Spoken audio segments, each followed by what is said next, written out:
Race fans, the 100% Cup Series welcomes you to Kansas for the second race in our round of 8 for the playoffs, where the remaining playoff drivers are going to try to prevent their playoff hopes from becoming dust in the wind. I'm Andre Granbush, joined alongside Mason Heimbaugh, and of course, producer Carlos Acosta, the man pushing the buttons, bringing all the action live to your TVs and computers.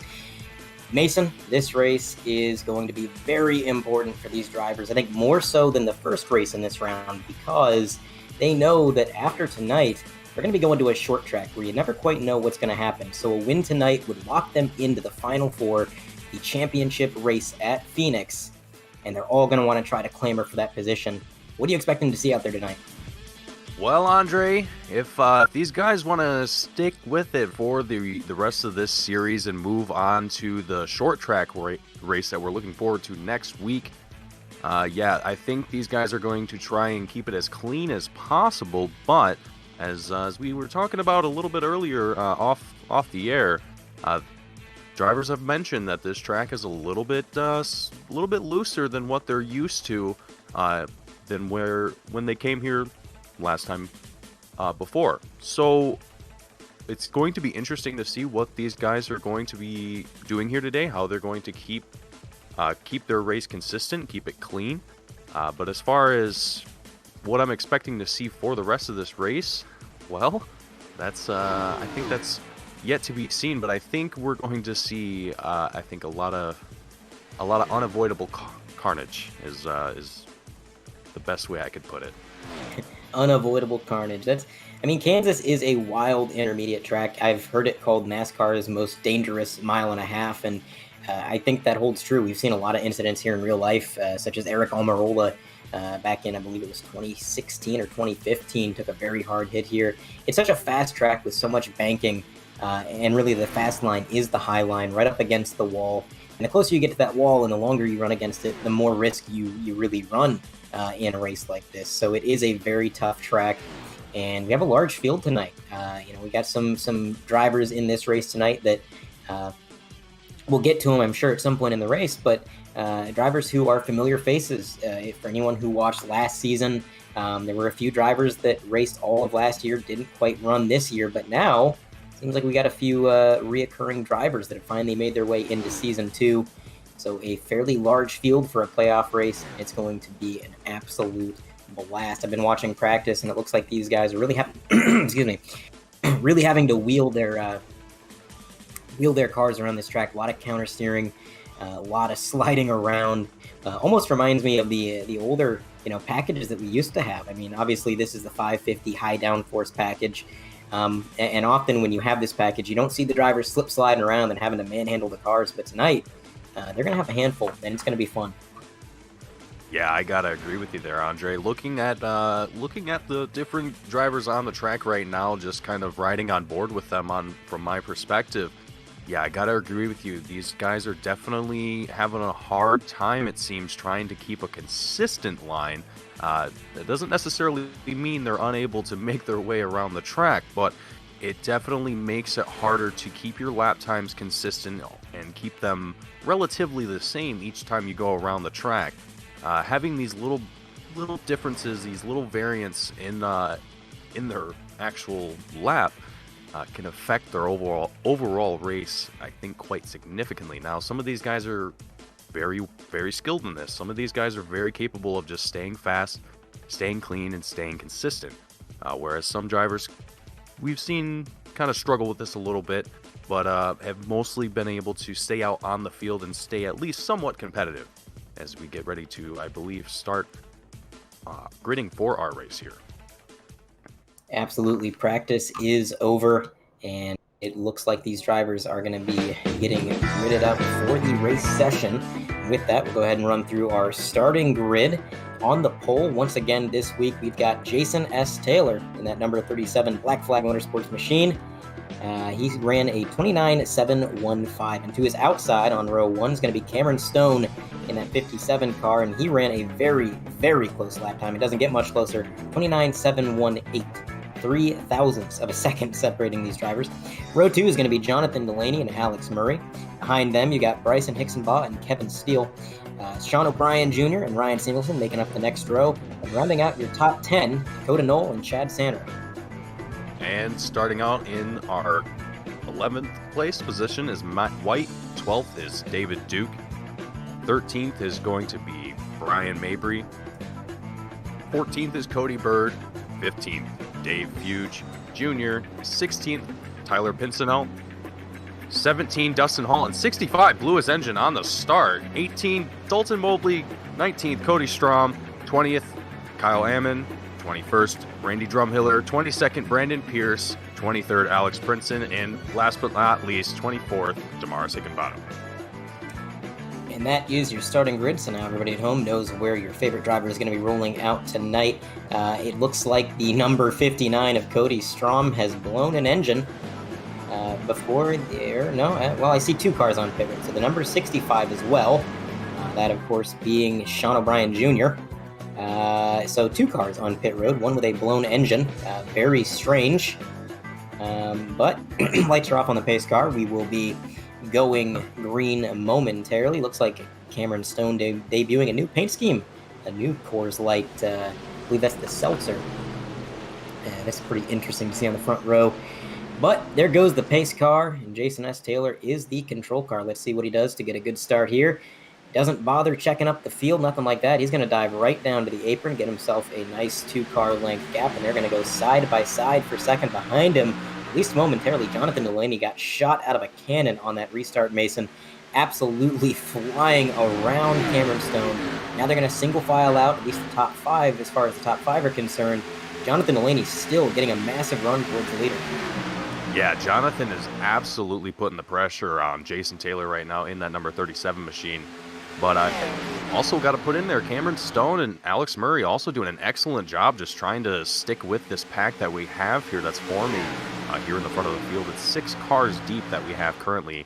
We also have Bryson Hicksonbaugh and Ryan Samuelson in the mix as well. We also have the number 63 and the 28 of Alex Murray and Bryson Hicksonbaugh going side by side there for just a moment. Get a little bit of action, but Bryson Hicksonbaugh able to get around Alex Murray and now is pushing for 3rd place. He's actually in 3rd currently, working his way around Cameron Stone, but Cameron Stone's able to get a little bit more speed. Oh, and we still have a car just steaming away in the background. I thought we had an accident, but things are still rocking and rolling here. Yeah, this may be a bit of a visual glitch going on here, Mason, according to our producer, and it would make sense because that is a lot of smoke bellowing out of the number 65, and I'm not sure any of the competitors see it. Nobody's mentioning it in chat. Nobody has acknowledged it, and it seems like he's not down on horsepower. His car is maintaining pace pretty well. I've never seen anything like this. I don't think I've ever seen smoke come out of a car as a visual glitch in iRacing, but you know, iRacing, it's an ever-changing simulator. They're always updating it, always changing things. Sometimes things get broken accidentally, and they got to go back and fix them. This may be one of them, and then, oh, there we go. The smoke is gone. So, yeah, may have been a visual error. Really interesting. Again, I've never seen anything like that. O'Brien is a driver in the round of 8, although his point situation is looking a little precarious. So he's going to want to have a great run tonight, possibly a win. We know those Black Flag Motorsports cars are fast, but the playoff standings are on the right-hand side of the screen. Adam Benefield, the only driver to lock himself in, which is good because he was going to be unable to make Martinsville as well as this race. So Adam Benefield is going to be going to the Final Four. Jonathan Delaney 2nd, Bryson Hicksonbaugh 3rd, Cameron Stone holding on to 4th. Then you have the Black Flag Motorsports drivers in this on the bubble here. Jason S. Taylor 35 points out, Brandon Pierce, and then the other Black Flag driver, Sean O'Brien Jr., he's 41 points out, just above Damaris Hickenbottom. And when you're 41 points out in a series where we're getting about 25 to 26 entries per race on a good day, that 41-point gap, Mason, that kind of means he's in a must-win situation. Yeah, I have to agree with you on that one, Andre. I think it's absolutely vital for Sean O'Brien Jr. and anyone else on the bottom of that bubble there to position themselves in the best place that they possibly can, and that would be a win here in this scenario. With only, I believe it's only 2 races after this one left to go in the playoffs. It's definitely, it makes it a lot harder to be able to make big plays like that. It kind of puts you in a very tough position, and you have to kind of mentally prepare yourself for that, and also make sure that you're able to contend and compete at that level to be able to make it happen. Excuse me. Uh, but so far, these guys are doing extremely well. Sean O'Brien Jr. He's in 8th place currently, so he still has quite a bit of work to do. But he's still in the top 10, and there's still plenty of laps left to go. We're on lap 8 of 267, so there's plenty of time left for Sean O'Brien to be able to work his way through the field and possibly pull out a win. Absolutely long race. You saw the race details on the right-hand side of the screen.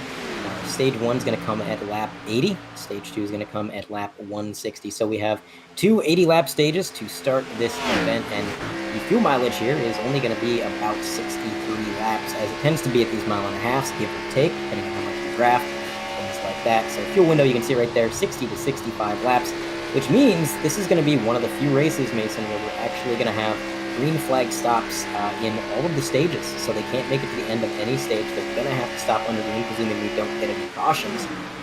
So that's going to be another element of strategy, and I always say it, but just another opportunity for these drivers to work on their cars to try to figure out the setup.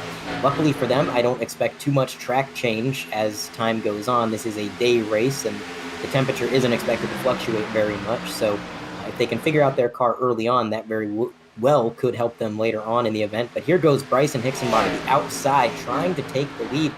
Now, that high line is the preferred lane, but you have to make sure that you can complete that move, because if that 37 car takes you up to the wall and pinches you there, that is going to make your corner exit a lot harder. And that 37 is fighting back hard on the bottom, following that white line and trying keep that lead. Again, a must-win situation for Jason S. Taylor. Bryson, on the other hand, a little bit more relaxed. You know, he's got a good amount of points. He can very easily point his way into the Final Four. But Jason S. Taylor, he doesn't have that luxury, so he's got to drive with everything that car can give him. But unfortunately for him, Bryson has taken the lead. He completed that outside move, and now going into turn 1, he's going to be completely clear and green and have the advantage of clean air, which I think is going to be really important here. I mean, we talk about clean air at every mile-and-a-half, but at Kansas, it's really interesting because it is such a multi-groove track. You can run the bottom, you can run the top, but whatever lane you choose, it kind of is dictated by what the other guy's doing. You know, you can't run the top if the other guys run on the top, because then you're in dirty air. You can't run the bottom if he's on the bottom, because, again, you're in dirty air. So it's kind of this game of wherever the leader goes, you don't want to go. So they're going to have to kind of play this game of trying to dictate where the competition is allowed to drive, essentially. And it's just another element and layer that we don't really see at other mile-and-a-halves, because you go to a track like Atlanta, or you go to a track like Texas, and really it's one lane.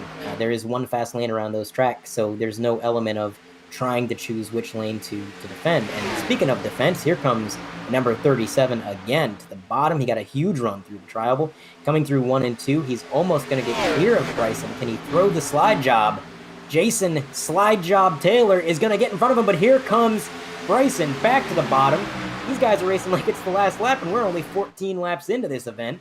Bryson now throwing the slide job. He's going to slide up, but watch that 37. He's going to drive it back down the banking, get to the quarter panel, and we're going to do it all again this time. What a battle these two are putting on. This is why I love Kansas. Bryson sticking to the outside. He could have fallen back and tried to get in line with the 37, but he stayed up high. He has faith in the momentum. Here comes the 37. There's contact. Jason Taylor turns himself off the nose of Bryson Hixenbach. Nowhere for Bryson to go. What an unfortunate end to a very interesting battle. I'm not sure if anybody else was caught up in that. I'm seeing some cars on the apron, but no damage to any of them, so maybe some evasive maneuvers being made. And the rear end of the 37 is just gone. There is no rear end left on that machine. Going to take a look at our 3-wide TV replay. And again, you can see Jason S. Taylor, he's trying to throw that slide job. And unfortunately, just not clear. He cut across the nose of the 63. Wow, look at that. The 28 giving a bit of a bump there, but no damage to the 28. That is not the start to the race that Jason S. Taylor wanted to have. We're going to take a look at the aerial view. And I apologize if the commentary is slightly delayed. Discord broadcast, which we are watching the live feed through, are always a little bit off. So, but yeah, you can see right there, the 28 just gave him a gentle nudge, and that was the only contact that he got from that, which is really impressive, Mason. I mean, he had a good 10 cars right behind him, and they all did a phenomenal job weaving out of the way. Yeah, it seemed like everyone had a very good instinct to just drop down low, avoid the carnage, and just get around it and stay out of the way. But all of our drivers are heading into pit road now, and they're gonna get ready to get things rocking and rolling here, get some repairs done to their car, especially the 37. I'm interested to see what his pit crew is going to be able to pull off here with only a little bit of time here to make things happen. Absolutely. And while we're under caution, I do want to shine a bit of a light on that number 1 car, Dustin Hall. He started this race back in, I believe, 15th. Correct me if I'm wrong, but definitely outside the top 10. He's breached the top 10, drove all the way up to 7th. One of the fastest cars on the track in that first stint. And he had a bit of a special request. He wanted us to shout out his nephew, who he endearingly calls Jimmy, who has been admitted to the hospital, unfortunately, in a battle with cancer. He wants Jimmy to know that all of us at 3YTV and him himself, Dustin Hall, are with him in this battle. And we are sending our best thoughts and prayers for him and his family. And Dustin's going to do everything he can to bring home that win for his nephew. And he's got the special paint scheme right there, Jimmy Strong. It's a really great thing that the community can come together. You know, when one of ours bleeds, we all bleed, and we're all in it together. So Dustin, Jimmy, we at 3YTV, we're here with you. And again, sending our absolute best. But moving forward to this restart, Mason, this is going to be kind of a gamble for Ammon, I'm sorry.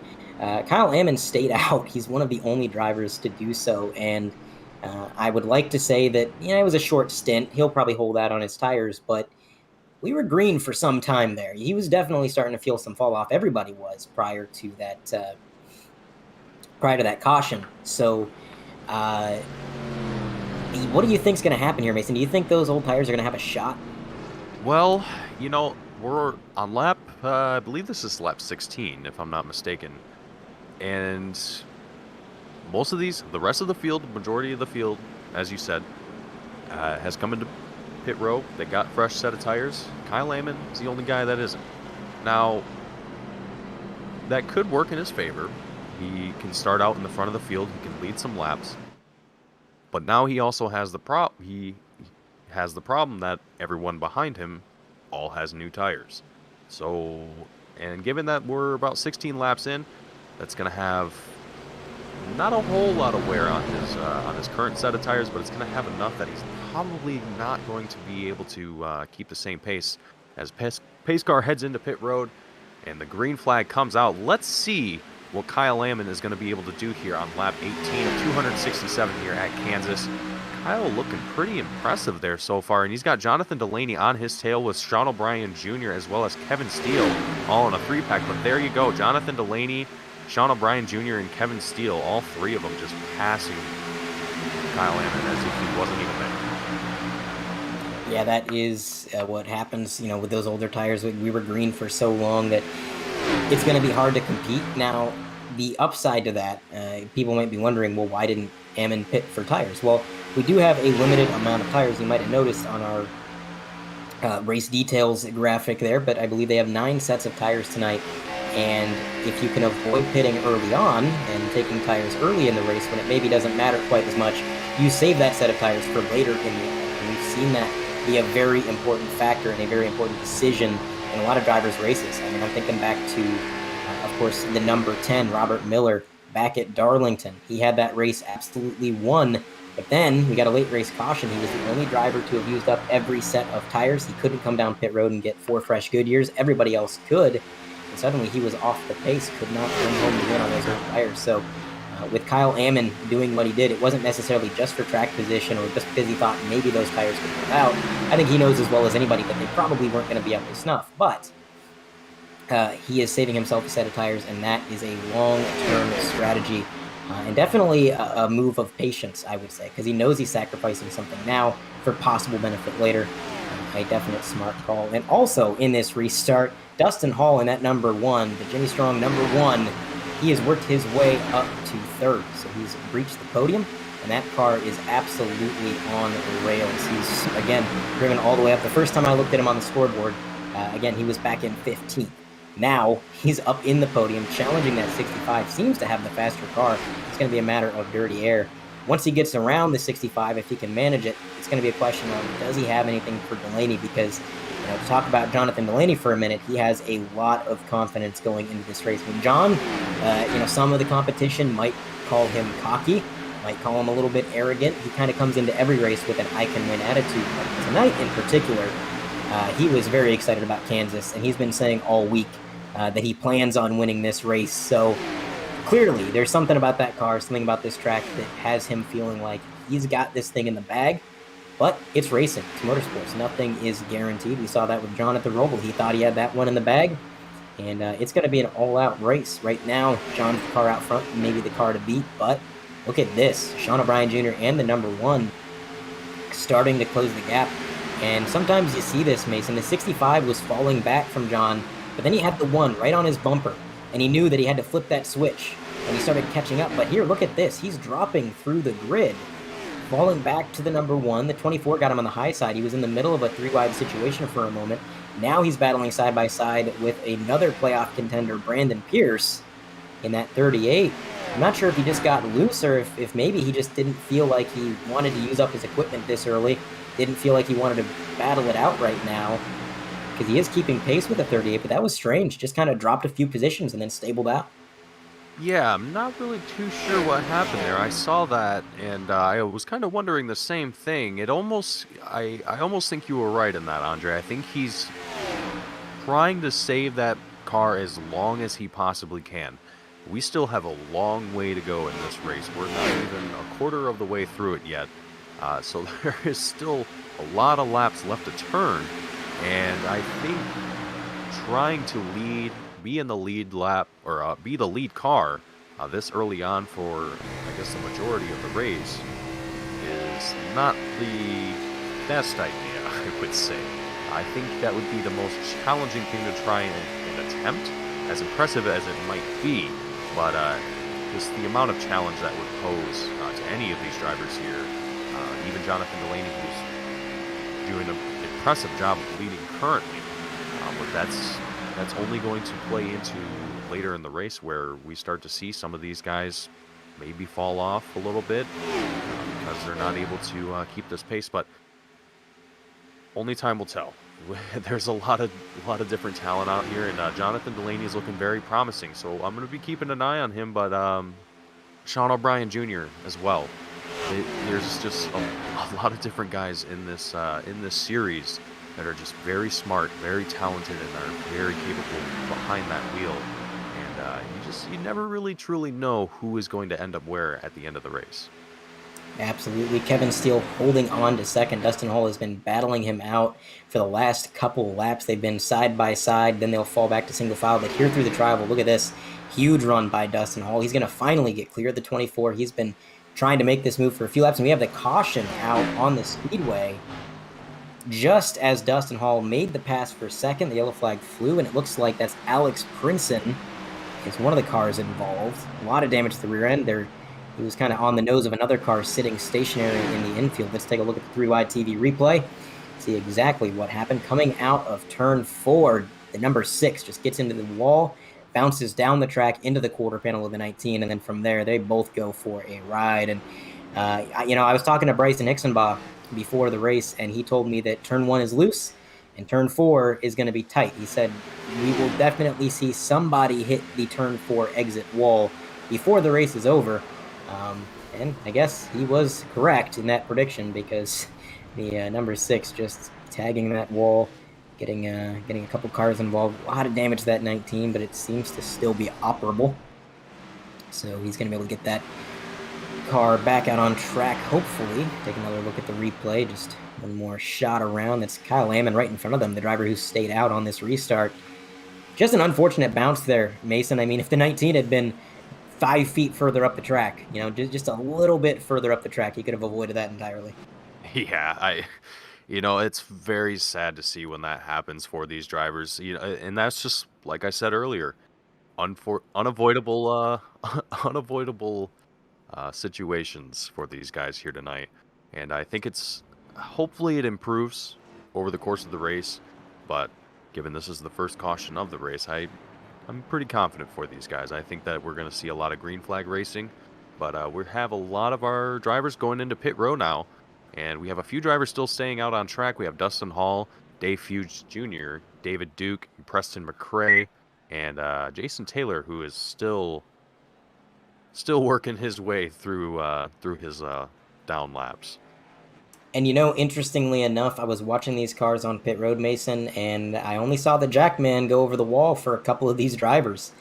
Kevin Steele took 4 tires. Bryson Hicksonbaugh took 4 tires. A few of these drivers did.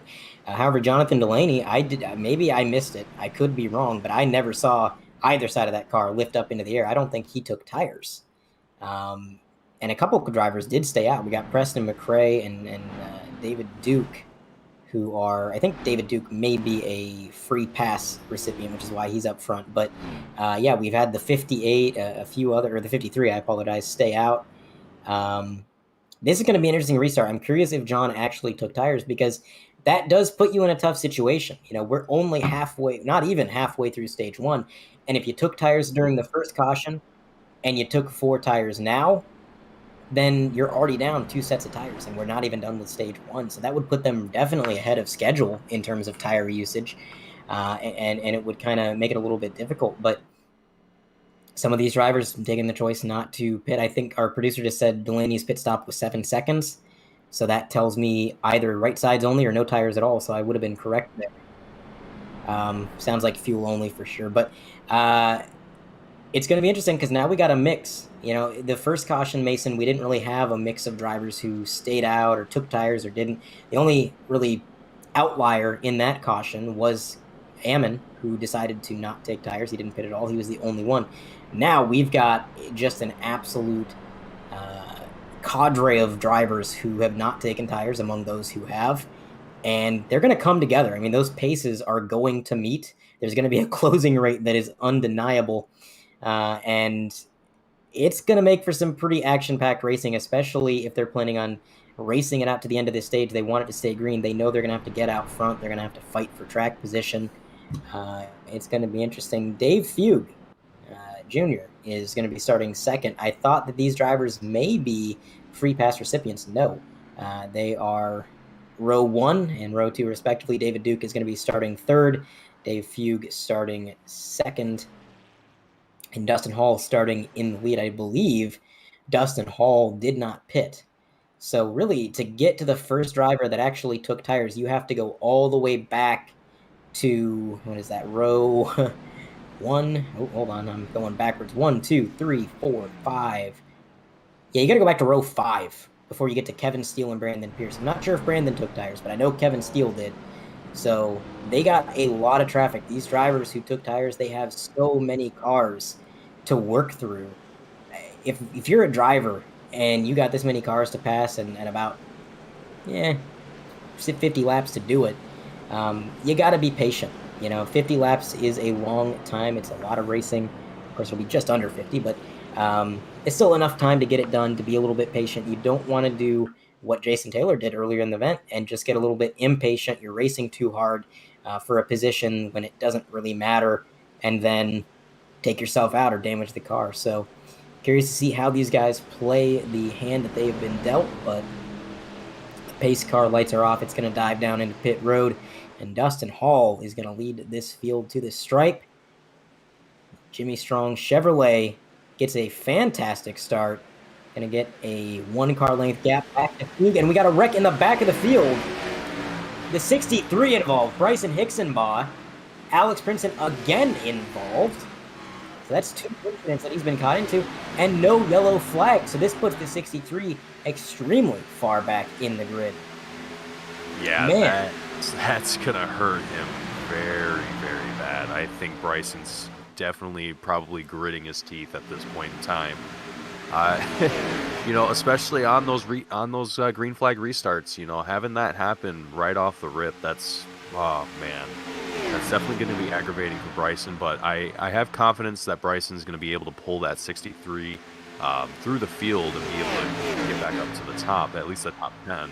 And we also have Jason Taylor heading down pit road as well, the number 37, so we're going to see what he's going to long he's going to do. But we're going to get a quick replay here of that action here to see what happened. Oh, and you see the number 13 going into, just getting a little bit of a checkup there, heading into Bryson Hicksonball, just causing a little bit of a pile up there. We're going to back things up here just a smidgen, take things around just one more time, give you guys a better look. Yeah, I don't know what that was about. It seemed like that accordion effect started with the 65. That's the first car I could see that kind of slowed down abruptly. Maybe there was a car in front of him as well. I'm not entirely sure, but that was a very ununiform start. Everybody was out of line there. That restart, just the checkups, the braking. I don't think anybody could really account for that and predict that. Unfortunately, 13, like you mentioned, he just got turned into his teammate there. And no yellow flag, which really astounds me. We had 2 cars backwards on the track at one point on the racing surface, and there was no caution called. So that whole situation would be what I would file under a cluster. Definitely not what these drivers wanted to see, but either way, the drivers out front, Kevin Steele. Now, Kevin Steele, of course, one of the first drivers in line on that restart that took tires, and he is using them to full advantage, leading the way ahead of Brandon Pierce. Jonathan Delaney in third. Sean O'Brien Jr., who kind of spearheaded that check up there, he's in fourth, so he's having a pretty good run right now making the move against Jonathan Delaney, down low, hugging that white line. Some of these drivers would tell you they swear there's more grip if you get the tires on the paint, and I'd say they're probably right. So he's trying to run as low as he can and making the move, making it like it looks easy. He's going to put himself up into third. Kevin Steele, he's had a rocket ship all night long, and it's probably really disappointing for Kevin to have such a fast car right now in a situation where he's been eliminated from the playoffs back in the round of 12. A lot of bad luck in that round, particularly Bristol. He got caught up in a wreck that was completely unavoidable, not his fault at all, and that's basically what took him out of the playoffs. And then another incident at Vegas is what sealed the deal. So it's been an unfortunate playoffs for our Daytona 500 champion, and now that he's been eliminated, now he's having the car that he probably hoped to have earlier in the playoffs, leading the way, competing up front for the entirety of the race so far. But we'll see if he can bring it home. Kevin, consistency Steele in tip-top form tonight. Brandon Pierce really not letting him go easy. We are halfway through the stage. So stage 1, halfway under completion. And there's the completion of stage 1. We're going to throw another caution, rack up the field. Everybody can get their fuel and tires and such, but long ways to go until then. We got a battle for the lead. The 38 is looking low, and we've seen how effective the slide jobs can be, Mason, but they can also be very risky. I mean, that 37 car may have ended his championship hopes with that slide job earlier tonight, and so you gotta pick your fights at a track like Kansas. That's the best way I can put it, is you just have to pick your fights, and if you're gonna make the move, you have to be absolutely certain that it's gonna go your way. Yeah, and I think what happens there too is some drivers, they want to lead the race. They want to be the guy that's out in front, and they won't take no as an answer, if you will. And I think that oftentimes that's what catches a lot of drivers up in those scenarios, is that even if it's only the first 20 or so laps of the race and it's not even 10% of the way complete, it might seem like a bad idea afterwards to some of these guys. But hey, some guys just they want to try and make any attempt that they possibly can. But in the case where you're a playoff driver and you're trying to compete for points, those can definitely bite you in some very, very impactful ways. So hopefully the drivers that we have seen get involved in these incidents and finding themselves kind of further back in the field than they started. Hopefully we'll see them kind of work their way through, as there's still a long race left to go. There's plenty of time left for them to catch up. It's just a matter of if they're going to be able to, and how quickly are they going to be able to. And I also want to mention too, I want to touch back on what we were talking about earlier, just the inconsistency, inconsistency, but just the variance between the pit pit cycles for everyone here. Now, my prediction for the guys that have taken 2 sets of tires so far, not many have, some did. Those guys are going to find themselves kind of further back in the field if we continue to see more of these cautions come out onto the track. But for the guys that have stayed out on the track and just used the same set of tires that they started the race with, or when they pitted in, I believe it was lap 16, I think those guys are going to be the ones that are going to stay out in the front of the field, I think, the longest. I would have to agree. The battle for the lead has not gone anywhere. Brandon Pierce has a rocket ship underneath him. He's been right on the bumper of the 24. A few times he's looked down low. He's going to do it again coming out of 4, but the 24 is able to throw the block. And watching that 38, that car is loose, which can be scary, but the upside to a loose race car is that, well, loose is fast, and that 38 is proving why, because he is really challenging for the lead. I think if he can just get the right opportunity, he's got a real shot at it here. Kevin's doing a great job playing defense. I can tell just by the motion of his car, just by the way that he's driving right now. He's not over-driving. He's not playing super defensively. He's running his line, doing what he needs to do to take care of the car, while at the same time putting the 38 in dirty air. You know, he's saying, all right, if you want to pass me, you got to do it down low. Until then, I'm going to stay up on the high line. And I think that's the perfect way to play it. You know, he's playing it calm, consistent, and he's not putting himself in a situation where he's getting in over his head, or he's using up his equipment too fast, or he's, you know, kind of frantically trying to keep the lead. Whereas the 38, you know, he is pushing that car. He doesn't have that luxury of being so calm. He's driving into the corners harder. He's driving out of the corners harder. He's moving up and down the track trying to find the clean air. And over time, that's going to add up. He's going to wear his tires out a little bit quicker. He's gonna put himself in more uncertain situations diving up and down the track, especially when you get with the tri-oval. The banking transition at Kansas for the tri-oval is very, very brutal. You're not going to see a lot of drivers going down to the apron unless they absolutely have to. There's a reason for that. It's very easy to spin yourself out by slamming that transition too easily. But here we have Brandon Pierce and Sean O'Brien just diving down to the apron like it's nothing because they have to. Because if they're going to get around Kevin Steele, that is the line they have to run. And that's what Kevin wants. He wants to force them into these uncomfortable situations if they're going to try to get around it. And so far, it has worked out perfectly. Now a battle for second. Sean O'Brien Jr. gets alongside the 38, who got a little sideways out of the corner, lost his momentum. So O'Brien in the preferred line up top. Car is looking pretty stable. He's not getting loose up there like the 38 was. So that Black Flag Motorsports machine definitely has a good setup on it tonight, as he's going to get clear of the 38. And now a new challenger arises for Kevin. And this is where it always gets interesting, Mason, because when you battle one guy long enough, you start to get a gist of, you know, what his pace is, what your pace is, where he's faster than you and where you're faster than him. You know what kind of lines they're willing to run, what kind of moves they're willing to make. But then somebody new comes along, like Sean O'Brien, overtaking the 38. Now it's an unknown. Everything is a question mark with Kevin, because looking in that mirror, he doesn't know what Sean O'Brien's going to do. He doesn't know what kind of line he's going to run, and he doesn't know what kind of car he has. So here goes Sean O'Brien down to the bottom. Kevin's going to try the same thing he did with the 38 to stay on the high line. Will it work as well this time? It looks like it will. They're going to stay side by side. The run is going to go to Kevin with a little bit of draft help from the 38. The 65 losing momentum and now going side by side, almost a mirror image. A lap ago, it was Brandon Pierce. This time, it was the number 65, Sean O'Brien Jr. And that's the thing, Mason. Running the low line isn't necessarily slow in the middle of the corner. As the 65 clips the grass and loses a lot of momentum, running the low line isn't slow in the corner itself. It's on exit. That's why the 38 lost momentum. That's why the 65 lost momentum. You're pinching that car down to the bottom and scuffing away so much speed when you don't let it drift up the track. And that's what bit them both, and it worked out perfectly for Kevin, who now has a fairly comfortable lead over the 38.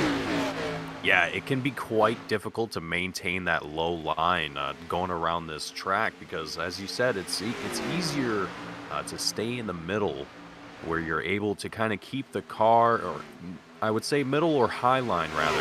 You're able to keep the car, I guess, in an angle where you're able to accelerate out of the turn, rather than having to let off the throttle, or even at worst have to tap on the brake a little bit to be able to get your car to not want to throw itself into the wall. It's a very tricky gamble to take that low line as quickly as you can, but in a pinch, it can work. But unfortunately, in Sean O'Brien Jr.'s case, that just didn't seem to quite work out for him in his favor, so he's going to find himself in 4th place currently. He's dropped down just a little bit in the field, but he's in 4th place. He's still rocking and rolling with this little four-pack that we have here in the front of the field, as these guys are actually going to get some lap traffic now. And these guys are just still rocking and rolling, doing a great job. Brandon Pierce in the 38, still just trying to put pressure on Kevin Steele, who's currently leading first and has been for quite some time now, doing an impressive job of it as well.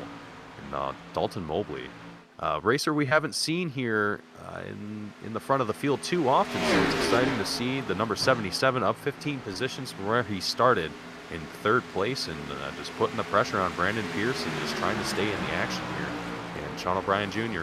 just trying to stay involved here. Yeah, Dalton Mobley, the owner of Dangerous Goods Racing, DGR, he played that strategy pretty well. The fresh tires gave him a bit of an advantage over the rest of the field who did not, and it kind of put him in a situation where he's able to run up front and really duke it out with these guys, which is cool to see. For a driver to be able to get up front, like you said, Mason, to get up front, when we don't always see them towards the head of the field. It's fun to see and more fun for the driver. If you're somebody who's always running mid-pack or, a little bit further back, when you get that opportunity, when you finally get your shot, it's always a fun experience. But we had a pass for the lead, number 38, finally, after laps and laps and laps of chipping away at Kevin Steele, who's finally able to throw the slide job, and Kevin goes into the outside wall. That is going to put him 3 wide. The dirty air got to him, and it was almost immediate. And that's the thing, Mason. You get used to driving in clean air. The second somebody passes you, it's easy to forget that you can't drive the corner like you would in clean air. You can't drive it in as deep. You got to give it a little bit more steering input, because that car is going to get tight and it's going to fight you. And unfortunately, Kevin was a victim to that, getting into the outside wall, dropping a few positions. That moved everybody up 1 position. Mobley's in 4th. Jonathan Delaney is 3rd. Sean O'Brien Jr. 2nd. Brandon Pierce with a fairly comfortable lead, something to about the tune of about 0.6 seconds. And just a quick update on playoff contender Jason S. Taylor. He's been taken behind the wall. He has ended his night willingly. That car was too beat up. I think he kind of felt, it was a must-win situation, and with a car like that, probably can't win. So it's on to Martinsville. Jason Taylor, pretty good at short tracks. I think he's got a great shot at it next week, so he's going to be able to regroup and see what he can do. But for now, that is going to be the end of his Kansas adventure. But he will carry on. That's the second Kansas band pun that I've made tonight. I apologize thoroughly. Brandon Pierce still leading the way, and looks like Sean O'Brien Jr. actually closing in a little bit. It was 0.6, now it's about 5. So that 65 definitely has some pace. What I'm noticing, Mason, is that he's having a little bit of trouble when it comes to the slide drops. It looks like when he's got to pinch his car to the bottom, there's something about it that car just doesn't like. He loses a lot of momentum, whereas other drivers like Brandon Pierce in the 38 can throw these slide jobs and they can make these moves. So without losing too much speed, he just absolutely starts to fall off. So he's got a fast car in clean air, but the battling aspect is just not there. So I'm wondering, how is he going to compensate for that? What kind of changes can you make to that car to make it a little bit freer around the bottom so that you can throw slide jobs a little bit easier and have a little bit more confidence in that car? Well, I'm not quite the setup expert in the iRacing community, but if I was in the car and had the opportunity to make some tweaks, I would definitely want to change how the left suspension is, just kind of make it a little bit, probably I would say looser on the left side, and then make it a little bit stiffer on the right. But that's only me guessing, and I'm not exactly sure what that would do. But in a scenario where you're a driver and you're not happy with how the car's performing, you might be in that position where you're opening up that garage settings tab and you're making some tweaks to the car, trying to see what you can do to improve it. Now that comes at a risk, but it also has its advantages if you can do it right. And now for someone like me who's not at all an expert in what those settings do or how they affect your car overall, uh, it is definitely vital to at least have some understanding of what the car is doing, what you don't like about it, so that way you're able to identify what it is that you can improve about it, and hopefully apply that to your setup and to the race. So hopefully we'll see some of these guys take advantage of that while they're in pit road if they find themselves in there for an extended period of time. But some of these guys are only in there for a few seconds at the most, 7 to 14 seconds on the low end. So it's going to be interesting to see what these guys are doing if they're not happy with their cars. But yeah, I think there's quite a few different things that I think you could do to improve being able to push that car through the turns and being able to kind of compensate the slide. But it's challenging. I think it's definitely challenging, and it takes time to get right. So we'll see if he's able to do that here tonight. And there's an element of risk there too. Obviously, the 65 is fast. We know that it's fast. He's running up front right with the Brandon Pearson, the 38. And the thing is, even though that car is not the best at throwing sliders, it seems a little rough when he tries to move down to the bottom.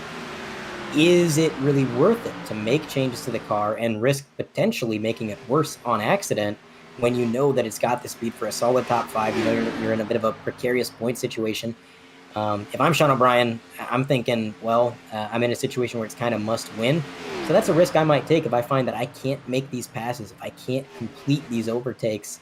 I might risk it. I might throw the wrench at this car and see what we can do, because, again, if it's a must-win situation, finishing second, I mean, it looks good on a stats card. It looks good on racingreference.com, but it ultimately doesn't amount to much. So I'll be keeping my eye on him. I'm going to see what he can do tonight. But look at that. There's the 16. He's on fresher tires.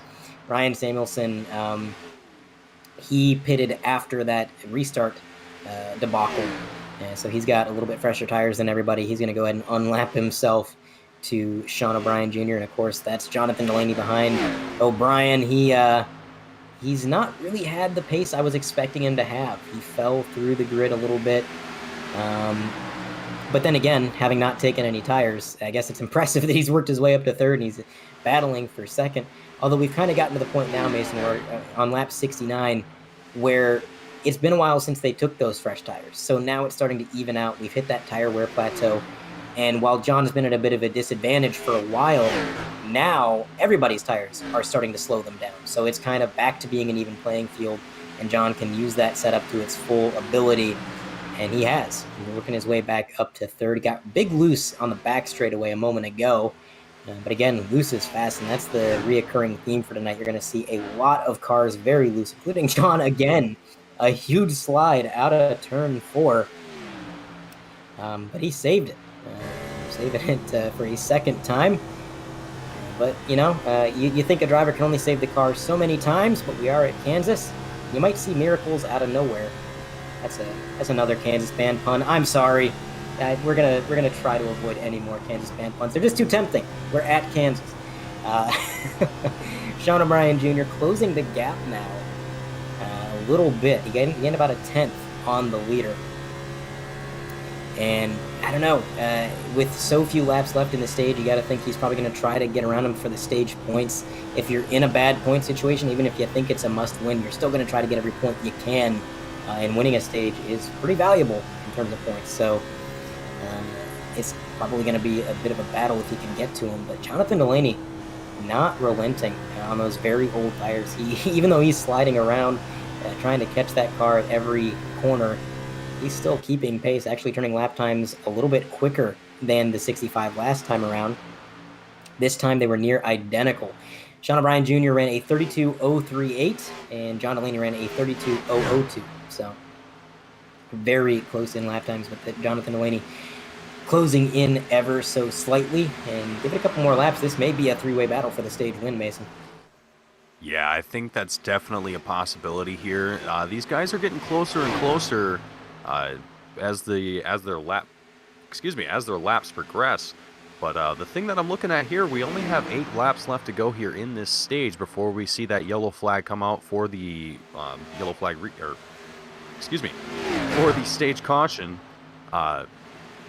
So I'm kind of curious to see how these guys are going to kind of prepare themselves for that. But speaking of preparing, Sean O'Brien Jr. on the door of the 38 of Brandon Pierce, taking the low line below Brandon Pierce. It seems like these guys are still side by side. No one's really giving each other an edge. Brandon Pierce is still on first on timing, but Sean O'Brien Jr., he's got Jonathan Delaney on his bumper. Oh my, we went 4 wide there for just a second. That was a little spicy there for just a second, but Sean O'Brien Jr. and Brandon Pierce still duking it out nearly side by side. We have a battle here for first. Brandon Pierce holding on to the lead. That 65 made a great swing at it on the bottom, but it all comes back to what I've seen out of that 65 so much. Once he gets to the bottom, he's got to lift off the throttle so much. He just can't carry as much speed down there as some of these other guys can, and that's what's making overtaking so hard. But man, it is a three-way battle for the lead at the end of this stage. We're on 75 out of 80, so we've got about 5 3/4 more times around this track before the end of the stage, and these guys are under a blanket. We got about a car length separating 1, 2, and then back to third. Here comes Jonathan Delaney down to the bottom. Now, John's been pretty good on the bottom. He doesn't have to sacrifice the speed that some of these guys do. Look at this. Huge run as Sean O'Brien Jr. gets loose. That's going to put Jonathan Delaney back into second. And that is going to really dampen the 65 hopes of winning this stage because he's got a lot of ground to make up. I was going to say a long way to go, but a lot of ground to make up. Jonathan Delaney, on the other hand, running this leader down, lap 76 out of 80. And now all these cars are getting loose. It's not just that 65. It's not just the 9. Even Brandon Pierce getting sideways continually. And it just amazes me that these guys can make laps time after time, lap after lap, continually having to countersteer and correct the car, always on that razor's edge of destruction. And yet they keep these cars pointed the right direction. They keep these cars doing what they need to do. And almost flawlessly. It's incredible. But John gaining a lot through turn 1. That's going to close the gap significantly. It'll be 3 to go in the stage at the line. John using that high line to his advantage. They got a lap car up ahead down low. Can't quite make out who it is. I think that's Bryson Hicksonbaugh going a lap down after the damage he sustained with that restart issue. And Brandon Pierce is going to have to find his way around him. I don't think Bryson's going to give him a hard time. He's probably going to stick to the bottom, but even so, having a car anywhere near you puts you in the dirty air, puts you in a rougher situation than you otherwise would be, so Pierce is going to have to fight through that. Here we go, through 3 and 4. The gap closes even more. John drives it in a little bit deeper, and through the center, he gains again. This battle is really tight, and they're going to come through the trioval. 1 car length separates them. 2 to go in the stage, lap 79 out of 80. It'll take 10 cars completing lap 80 before the stage caution is thrown. And then Pierce pulls away again. He has a better 1 and 2 that time. Mason, this reminds me of old school racing. You know, it used to be you would see them hand off lap times when you had the older cars that were a little bit looser. The car behind would gain, he'd fall back, he'd gain, he'd fall back, because you just couldn't run consistent lap times with a car that's sliding all over the track like you're on a skating rink. And that's what we're seeing tonight. Yeah, I think I think what we're seeing here is very interesting. We talked about it a little bit earlier, not too much, but we mentioned that drivers were complaining about the track conditions and how they just weren't quite there to be consistent. But here it is on your screen: Brandon Pierce and Jonathan Delaney duking it out for first place. Jonathan Delaney dropping down low. He's going to get first. He's going to almost get around the number 38 of Brandon Pierce, but Brandon finds that magic spot in the track, and he's able to gain a little bit more speed and keep that first place position. And Jonathan Delaney seems to lost a lot of pace there as we wrap up our first stage here of today as our last few drivers cross the checkered line. And I'll tell you what, it wasn't for lack of trying for John Delaney. He made one heck of an effort coming to the line. I mean, you couldn't have made it any closer. They were bumper to bumper. Honestly, I think that stage win made it come down to what team put their transponder further ahead in the car, because, man, nose to nose at the line. And Brandon Pierce able to take it home, puts himself in even more of a comfortable point situation. Brandon was pretty good coming into this race, but a few extra points never hurt anybody. And now finally an opportunity for the number 9 to get fresh tires. He's been on these old tires pretty much since lap 30, I believe. So he's done a lot of racing on this one set of tires, and they will finally be retired. A fresh set of tires, and we can see that number 9 on, firing on all cylinders at the maximum speed that he can carry. But we do have a few cars that went a lap down. Let's see who is going to be our lucky dog recipient. Looks like it will be Bryson Hixenbaugh. He was the last to go a lap down at the time of caution, unless it was Preston McRae. Preston is up front right now, in front of the leaders. I don't think they ever got around to lap him, so I believe the lucky dog will be Bryson. That'll get him back on the lead lap. He'll be able to pit with the leaders and hopefully stage a bit of a comeback. I mean, it's difficult to overcome a situation like that, Mason, especially one that happens early on, because it kind of gets in your head. It frustrates you, it annoys you, and it damages your car as well. And you compound all these elements, and you have to really regroup. You got to calm down. You got to tell yourself it's a long race. We got plenty of time, and you got to use these pit stops to your advantage to get the car fixed up to the best that your team can fix it. And you just got to do what you can to rally through the field. Bryson was the lucky dog recipient, so he's now on the lead lap. I can confirm that. But yeah, it's going to have to be a bit of a rally as everybody gets their car serviced. Yeah, these guys are definitely going to be, oh man, it's going to be a challenge for, I think, a lot of these guys here. For Bryson Hixenbaugh, on the other hand, it's great to see that he's got the lucky dog. He's going to be able to get back into the lead lap and hopefully be able to be a contender here for the rest of this race. Possibly see him up in the top 10, maybe top 5 as the race progresses on. But currently showing on timing, he's in 6th. But we'll see how that changes once the second stage officially starts. Absolutely. These drivers are going to get regrouped here now that they're done pitting. The cars that are one lap down will go ahead and get their cars serviced. Looks like Chad Sanner is 7 laps down, and he is still in the race, I believe. So he'd be the last car in line.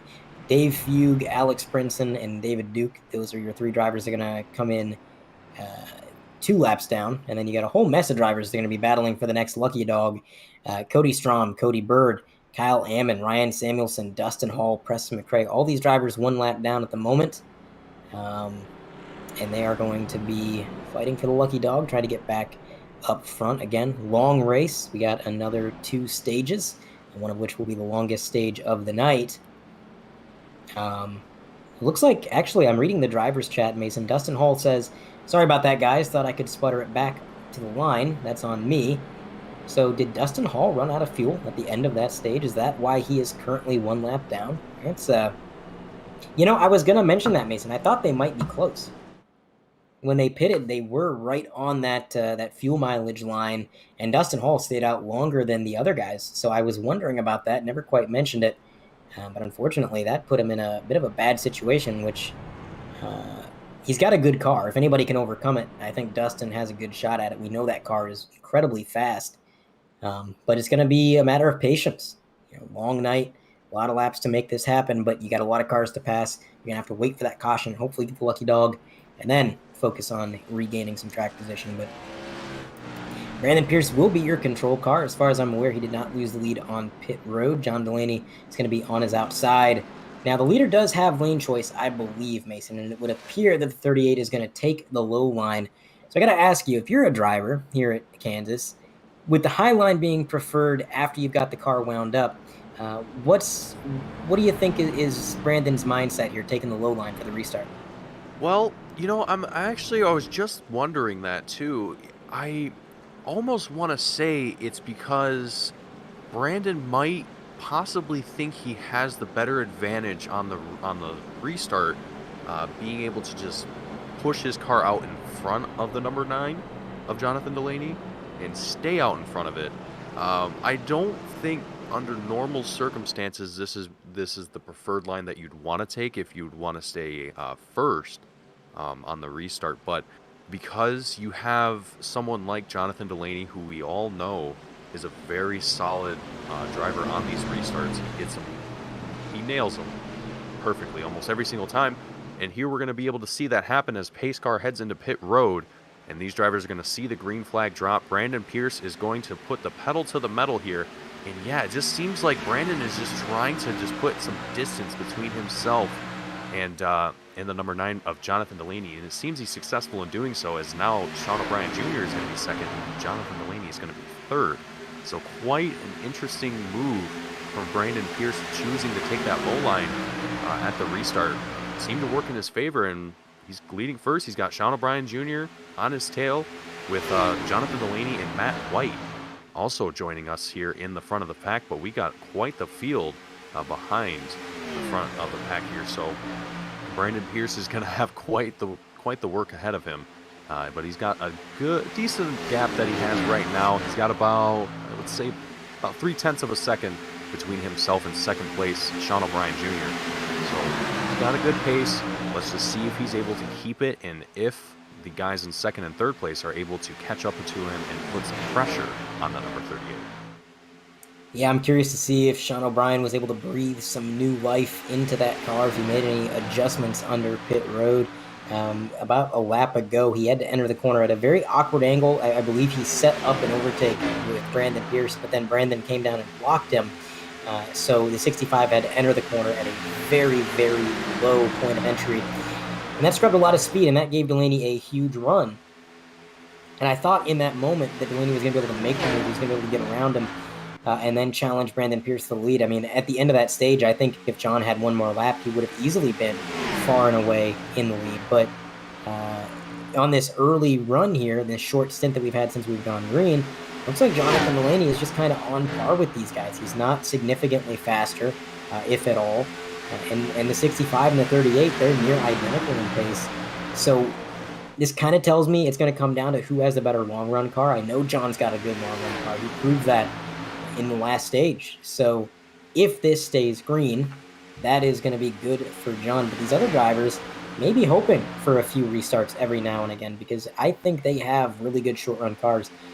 That number 65 in particular always seems to have a lot of speed on these short stints. Before kind of starting to deteriorate, you can see the car get away from him as the run progresses. But right now, I mean, again, he's back to how he was early in stage one, right on the bumper of the leader, trying to make something happen. But he's just continually coming up a little bit short. He makes the move, gets down to the bottom, and then the leader is able to just get ahead of him and get that advantage. I want to know what that 65 can do in clean air, because it's a fast car. He's shown us that. We've not seen it all night out in clean air with that advantage. So here we go with a run down the backstretch. The 65 sets it up again with a slight side draft of the 38. He's going to go side by side through 3 and 4. He is clear, but the question is, can the 38 make a slide job or a crossover maneuver? No, he stays behind, and that is going to put the 65 in clean air for the first time tonight. New leader, Sean O'Brien Jr., the number 65. Now let's see if he can pull away, or if the 38 can hang with him. Going to be quite the show. And can't forget Kevin Steele further back. He's in 4th, right behind John Delaney. And Kevin, we know he's got a fast car. He kind of got shuffled back through the order, lost a few positions getting into the wall in stage 1, but now he's got that damage fixed up. The car is back in top shape, and looks like he's actually a little bit quicker than Jonathan Delaney right now. Last time around for John Delaney, 30.834, and Kevin Steele actually a 30.861, so John was faster, but look at this run on the high line Kevin Steele is going to get. These guys all closing in on one another. A battle brewing as the 38 stays on the bumper of the leader. I think you give this another lap, Mason. We're going to have a 4 or maybe even 5-way battle for the lead, as Alex Murray is making his presence known as well. We weren't even really looking at him, but here he is with a great turns 3 and 4, closed in about 4 car lengths in a single corner. And now here he is battling for 4th with Kevin Steele, who himself is just about going side by side with John Delaney, as the 38 makes a move down low. Battle for the lead is nose to nose. A little bit of a side draft going into the corner. 38 dives down to the white line. 65 doing a good job running that high line, trying to defend, but the 38's going to slide up in front of him.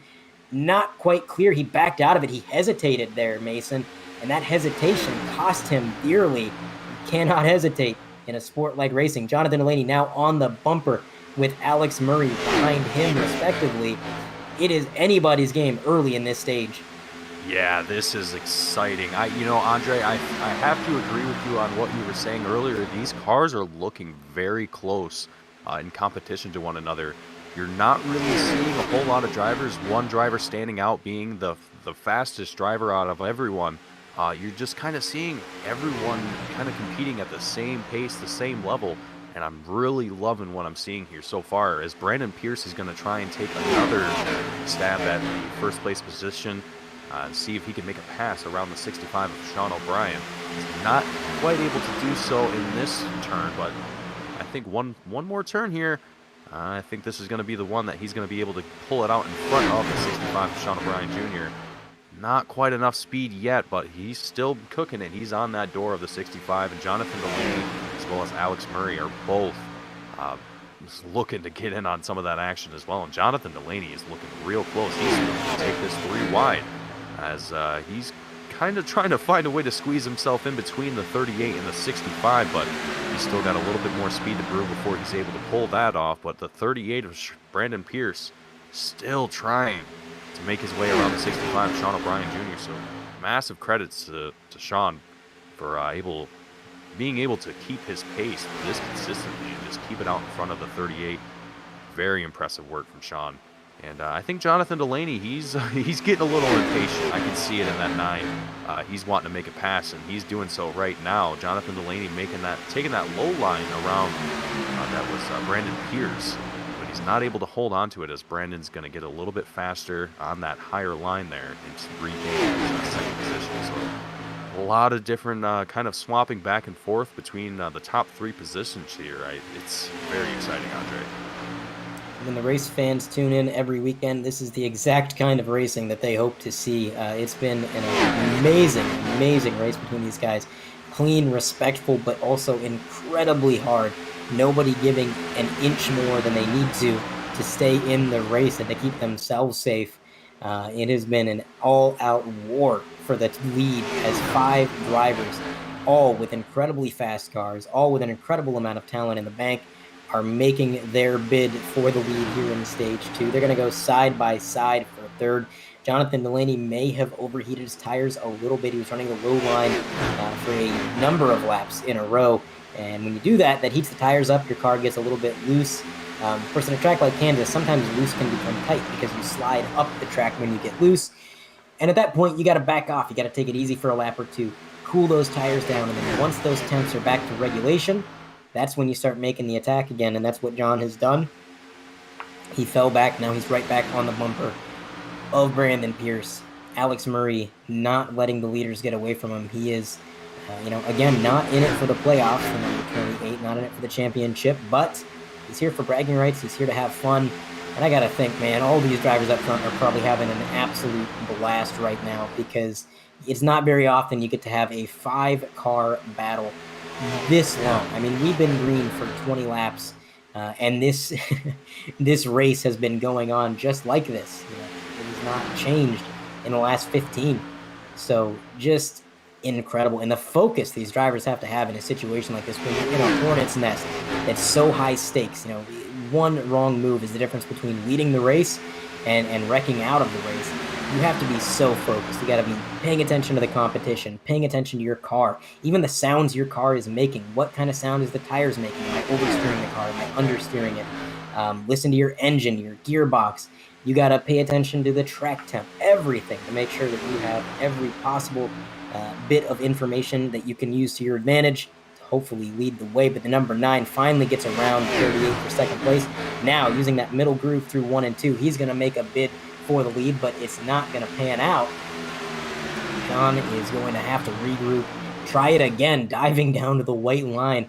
Not sure he's going to be close enough this turn, but he just barely clips the apron. That's something they got to watch, Mason. And we haven't really talked about that as 65 nearly gets into the outside wall there. But if you clip the apron while trying to throw a slide job, that is going to kick your front end back towards the outside wall, and you're going to slide up there. And the problem is, if you got somebody up there, if there's competition out there that you're trying to pass, you're going to slide right into them, and that could be a huge disaster. We've seen it before at Kansas, even in real life, but it's very easy to clip that apron and make one little mistake, so they're going to have to watch that. And Jonathan Delaney, He is playing a dangerous game tonight with that apron, cutting it real close a number of times and even clipping it once or twice. Yeah, Jonathan is definitely, he's pushing that 9 machine as hard as he possibly can on that low line. It seems to be working for him in some of these scenarios, but if he continues to do so, yeah, like you said, Andre, I think it might come back to bite him in the butt later on in the race. All it takes is just one mistake, yeah, to ruin your race, and I think Jonathan Delaney is kind of dancing with that at the moment. So I'm curious to see what he's going to do to try and keep himself consistent and keep himself in second place. But he just really seems to be loving that low line, breaking away from kind of I guess you could say, the line that everyone else is taking, and just trying to work his way up to the 65 as quickly as he possibly can. Now, that also bodes the question, what is that going to do on his tires? What's that going to do on his pit stop strategy?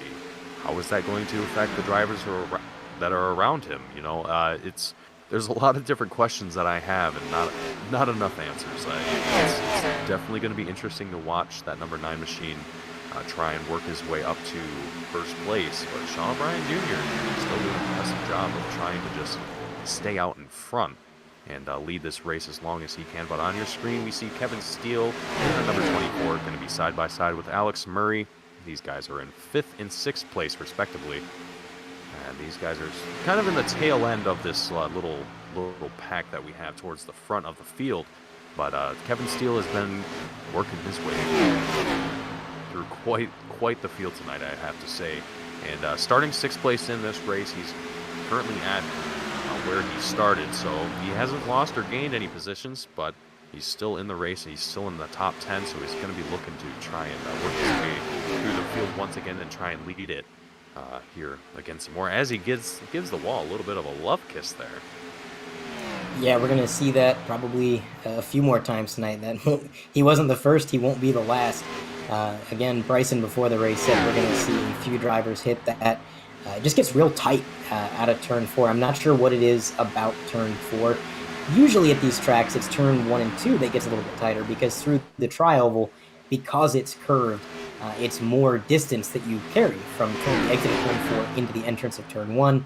And the more distance, the more speed you build up. The more speed you build up, the faster you're entering the corner and the less your car is going to turn.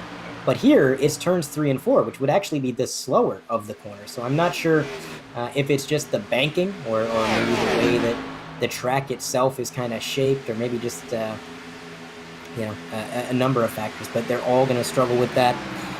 John Delaney trying to take the lead. He's been trying to make this overtake for a number of laps, and it just isn't panning out. The bottom lane not quite being his friend quite yet. And these guys, man, they are right against the grass through the tri-oval. They are cutting this track as short as they possibly can. And we saw that in and of itself is a risk as well. Just like clipping the apron in the corners, the tri-oval is no different. We saw Sean O'Brien in stage 1. He clipped the grass coming through the tri-oval. And that was what caused him to get a little bit sideways, get a little bit loose, had to get off the throttle. He's sideways now, and that's going to give the lead to John Delaney. And look at that, he's still loose. He's still sliding. Hang on to it, Sean.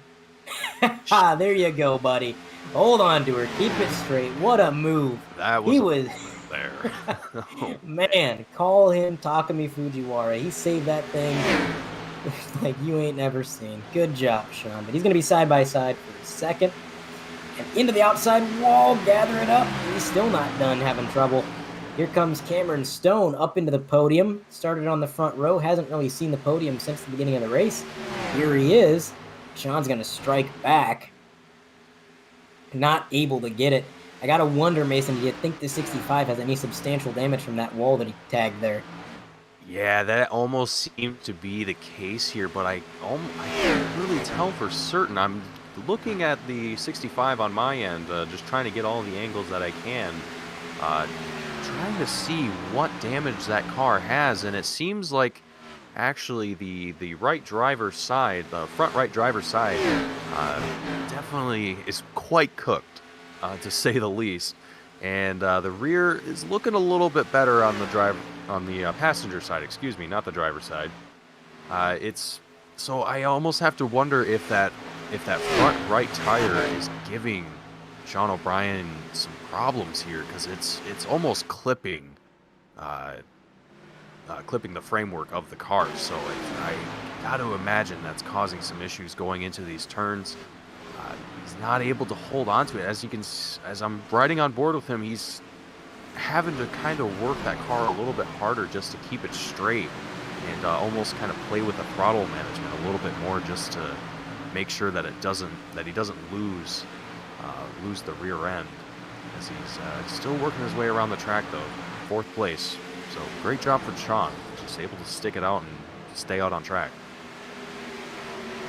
Absolutely holding on to 4th place. And again, he's going to have ample opportunities to get that car fixed if he did get any substantial damage.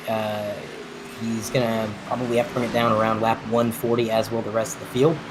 Again, they're not going to be able to make it to the end of this stage, so there will be green flag pitting, assuming this stays green, which stage 2 has been pretty green. No cautions for cause yet in stage 2. Of course, it was a bit of a debacle on the restart there that didn't cause a caution, so the fuel mileage remains about as planned. As Cameron Stone in 3rd place, he is really riding that wall, taking the high line to the absolute extreme. And while this has all been going on and while we've been talking, John Delaney has really stretched his lead out to about 1.4 seconds over Brandon Pierce. Cameron Stone, 3rd place, he's about 2.2 seconds back. Still kind of battling with Sean in 4th there. He's 2.4 seconds back. Alex Murray, 5th. Dalton Mobley, 6th. Dakota Knoll, 7th. And I gotta wonder what happened to Kevin Steele. I'm not seeing his name. I'm trying to... Okay, Kevin Steele came down pit road.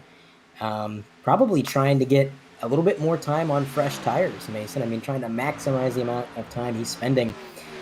Because really, you don't have to pit right at lap 140. You got a lot of wiggle room when it comes to it, because you can go about 65 laps on fuel, and 140 is only 20 to the end of the stage. That's just as far as you can go. Really, you can pit as early as lap 115, 120, really anywhere between there. And it looks like Kevin Steele is one of the drivers who has opted to do that, among maybe a few others now that I look at the timing and scoring. Yeah, that could be the play. Yeah, and Kevin Steele, he's, according to my timing, he's pitted 4 times this race already, so I'm curious to know if he's taken an equal amount of set of tires. I want to say that I doubt that. I would hope that he didn't. In the knowing that we have that these drivers only have 9 sets of tires in total to spare for this race. So, given that he's been into pit road 4 times this race, I don't think that he would want to take a set of tires each time. So it's kind of up in the air as far as how many he still has left. But I think it's a smart strategy on Kevin Steele's part, taking the pit road early, just getting himself some fresher tires. He's going to have to work his way through the field again, but he's already in 12th position. I think he was at 16th when we first checked in with him a few seconds ago. So, it might work in his favor later towards the latter part of the stage where the rest of the field starts to enter into pit road, like you said, about lap 140. So I think Kevin Steele might be thinking, hey, why don't we pit now, and then we'll pit again on the stage caution, and that'll kind of put us in a good position for the 3rd stage. I think that's kind of Kevin Steele's strategy here. Absolutely, and Alex Murray as well as Randy Drumhill are also making their way down pit road. I believe Kevin Steele kind of kickstarted this pit sequence with his decision to come down early.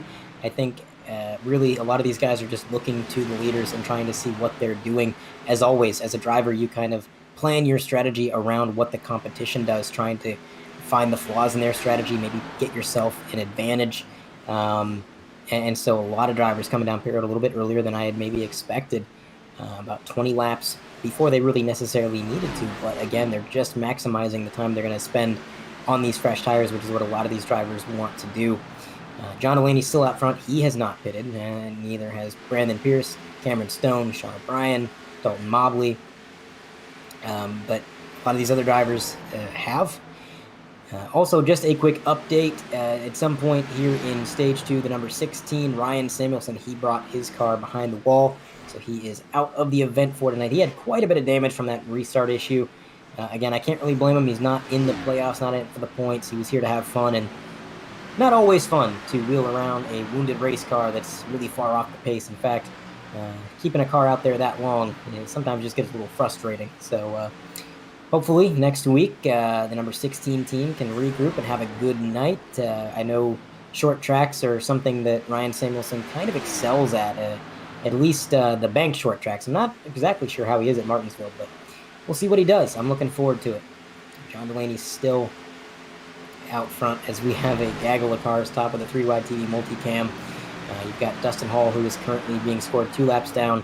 Dalton Mobley, who just worked his way around him, as well as Kevin Steele. There's Cameron Stone, Sean O'Brien. These guys still working their way around. And I think this running order is going to get shaken up quite a bit. If these leaders stay out much longer, I think drivers like Kevin Steele and Alex Murray are gaining a lot of time. They've given themselves a good advantage by pitting early. So I'm really fascinated to see where that goes. But Cameron Stone, top of your 3-wide TV multicam, the driver who, for pretty much the entirety of the playoffs, his motto has been 4th place gets me to Phoenix. And he's not wrong. You got to be 4th in points. That is the cutoff line. And if you finish 4th every week, there's a good chance you're going to be 4th in points. And he's currently running 3rd with Sean O'Brien right behind him, trying to have a good night. I think that's kind of the only thing on his mind. He's not a driver who's going to be out here making reckless decisions or pushing the car too hard to try and win. Rather, he just wants to get points. He wants to be there at Phoenix because he knows that a championship means a whole lot more than wins in a season, and he knows that Phoenix is one of his better tracks. If he can just get there at the end of the year, he can be one of the final 4 contending for the championship at Phoenix, he feels that he has a real chance at it. He is the defending champion. He won Phoenix last year, brought home the league championship, trying to replicate that feat this year. There is Bryson Hixenbaugh. That was the championship favorite last year, the guy who, going into Phoenix, everybody said was going to win, and then an absolutely crazy turn of events involved most of the final 4 drivers in their own incidents. He was one of them, and ultimately his car was too beat up to beat out Cameron Stone for the championship. And this year, there was a lot of uncertainty what Bryson was going to be doing next year. Some people were saying he was going to retire. Some people said he was going to go part-time. But we've gotten a little bit of news over the last couple of weeks about Bryson's plans for next season, and he will be rebranding Team Highside as Ace Moneymaker Racing, and he will be joined alongside Cody Bird, his current teammate at Highside, and they will be continuing their efforts in the league, I believe, full-time. So the rumors and questions have finally been squashed. We have a little bit more certainty in his future plans. Of course, Bryson wants to go out this year as a champion regardless. Everybody wants to get that trophy at the end of the day. And it's been a bit of an up and down playoffs for that 63. So working his way back up to 6th. Looks like he's going to try to make the move on White. As there is near contact there. I believe that's Alex Brinson who nearly got into the wall. Delaney still having not pitted. One of the few holdouts as Cameron Stone has made his way down pit road. Really, Delaney and Mobley are the last 2 holdouts. And I don't know. Do you think that's the right call for these guys, Mason? Well, in the case of Jonathan Delaney, as I say that, he actually enters into pit road. But continuing with my point, if Jonathan would have stayed out any longer, I think it would have been absolutely detrimental. I don't think he would have had the tire wear to be able to stay out on track, and I definitely don't think he would have had the fuel. So I think he definitely was pushing the limits here, pitting at lap 131, as he's now in pit road. Let's see how long he stays in there. If he's going to get it all set, I'm assuming he's going to get a fresh set of good gears, and as he is, as you see that car get jacked up. But yeah, it's when you're the leader of the race, you absolutely want to try and stay out as long as you possibly can. But staying out later than everyone else and just trying to make a statement doesn't always work. But I think Jonathan was simply trying to stay out as long as he could and just give himself as much of an advantage as we get get closer and closer to wrapping up this second stage here and going into the third stage. But one thing I also wanted to mention as well, too, we had a significant amount of drivers that were down a lap from just this impressive green flag stage 2. It's been absolutely phenomenal to watch these guys go around track, and I think we were talking about it a little bit earlier about just how some of these guys might not have the long run car for this race, and I think this second stage definitely showed that, as we saw just, I would say, at least 70% of the field either down a lap or more, and only about 4 or 5 drivers that were out in the lead lap. But we have a battle for the lead now as Jonathan Delaney back out on track. He's going to be side by side with Kevin Steele. He's going to take that low line and work his way around the 24 almost effortlessly, it seemed. Kevin Steele's now going to be second with Alex Murray on his tail in the number 28. And Jonathan Delaney's just looking to increase that gap as he's now nearly a half a second in front of second place Alex Murray now, who was able to work his way around Kevin Steele as well. So interesting action that we're seeing here out in the front of the field, but there's not a whole lot of drivers around them that are going to be competing with them anytime soon. And Jonathan Delaney, in that clean air, he is just absolutely sending over a second now between second place Alex Murray. So impressive work from Jonathan Delaney. Yeah, I had some doubts about the number 9 staying out so long. I thought for sure he was kind of sacrificing the lead. That's kind of why I questioned it here on the broadcast. I thought, man, Kevin Steele's going to cycle out so far in front of him that it may be a gap that's too hard to overcome by the end of the stage. But no, I guess if I claim to be a wise man, it surely means that I don't know, because Jonathan Delaney defied my expectations, and he is cycled out in second and then immediately passed the race leader and just grown this gap immensely. Like you said, when you last mentioned it, it was 1 second, and now it's almost 2. He's got the pressure tires, he's got the clean air. It seems like all of the cards are in John's hand at this point, and if he just brings it home clean, this could be a great stage for the number 9. Alex Murray as well in second place. He's on the same strategy just about as Kevin Steele. He pitted a little bit after Kevin, about 2 or 3 laps after Kevin, so he's got slightly fresher tires, which kind of explains how he's outpacing him at the moment, but Kevin's doing a good job holding on. Alex Murray's been fast all night long, and you give him slightly fresher tires, and man, that's all he needs to take off. Again, very talented driver, Alex Murray. Sean O'Brien's still 4th. Cameron Stone, he pitted a little bit earlier than John Delaney, and he really didn't gain a whole lot for it. He cycled out 5th, about 5 seconds back on the screen right there. That's a bit of a scary moment. A lot of cars, including Chad Edwards, working their way around the number 6, who I believe still has substantial damage from the first incident of the night when he got into the outside wall, tagged Alex Princeton, and yeah, that damage is holding him up and slowing him down quite a bit. But looks like, the number 4 is going to go side by side with the 38. Dalton Mobley is going to go side by side with the 53. We got cars all over the place. But I tell you what, why don't we take in the sights and sounds of Kansas as we approach, well, just past the halfway mark. We're going to crank it up, but don't go anywhere, because this charade is the event of the season.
Welcome back to Kansas. Hopefully you enjoyed the Bring the Noise and taking in the sights and sounds of beautiful Kansas.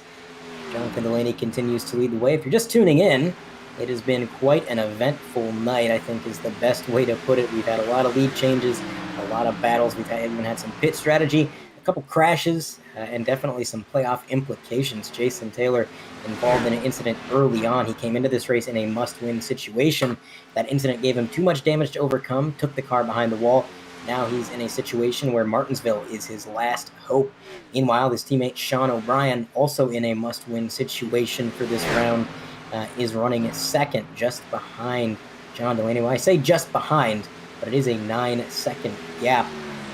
We are halfway through Stage 2, so just a reminder, if you are just tuning in, Stage 1 winner was Brandon Pierce in the number 38, who's currently running P9, 20 seconds back. So Bryson Hixenbaugh is continuing to kind of make this comeback, Mason. I've been following it, looking at him on the timing and scoring, and he's up to 8th. He's on the lead lap. He's 17 seconds back, which is approaching the territory of being one lap down, but still, top 10, has a lot of time left in this race to continue to work his way through the field. What do you think his chances are at getting back up inside this top 5?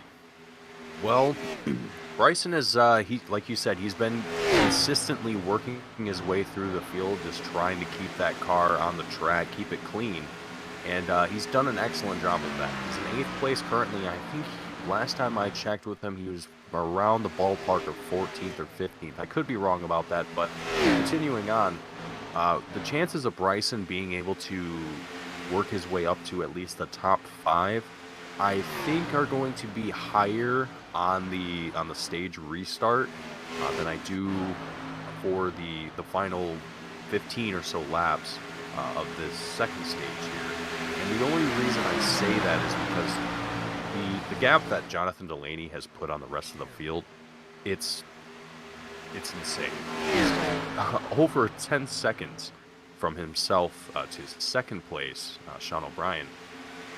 So for someone like Bryson Hixenbaugh to try and work his way up to P1, that's going to take quite a bit of time. I don't think he's going to be able to do that here before Stage 2 ends, but I definitely think once Stage 3 comes around, I think Bryson Hixenbaugh is definitely going to be putting the pedal to the metal and trying to make something happen here for that 63, because I think he's eager to be out in the front of the field and just be competitive. I definitely think that he wasn't too pleased being involved in that incident.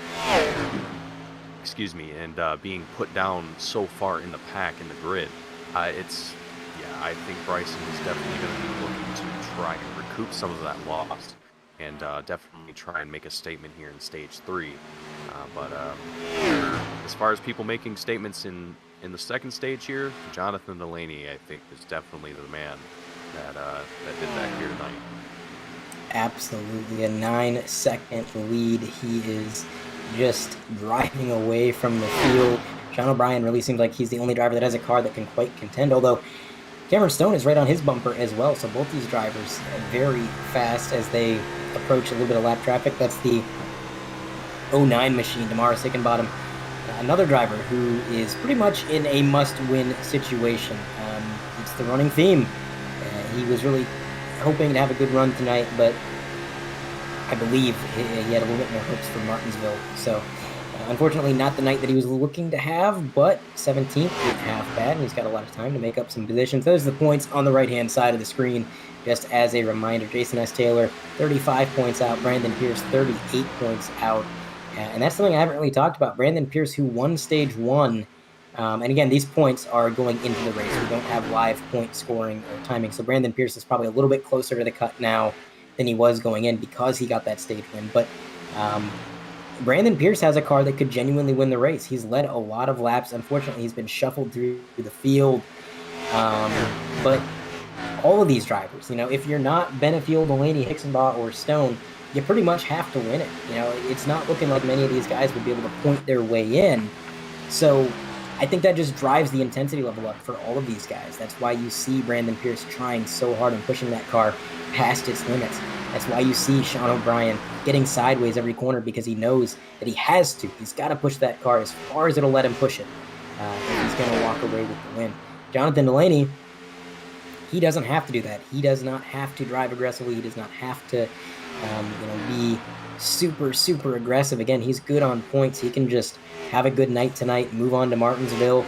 And if he has a good enough night tonight, he doesn't even have to show up to Martinsville. So despite that, he's still out here leading the way, denying one of these drivers the chance to potentially lock in should he win.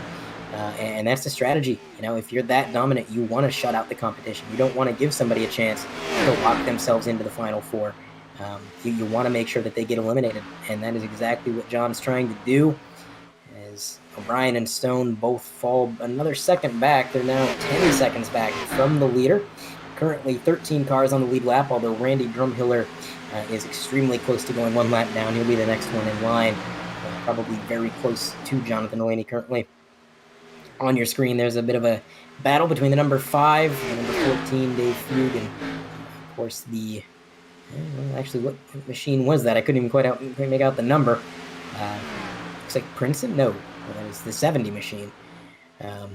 White. So these guys duking it out. Very similar speed. And what I'm noticing, Mason, too, is just as this race has gone on, a lot of people are moving their car around the track even when they don't need to. It's not just to make overtakes. It's just that we've laid so much rubber down on the track. These guys have made so many adjustments to their car that some guys are comfortable down low, some guys are comfortable up top. And we're just seeing this really awesome multi-group racing that you just don't get at too many tracks. It's been a lot of fun to watch.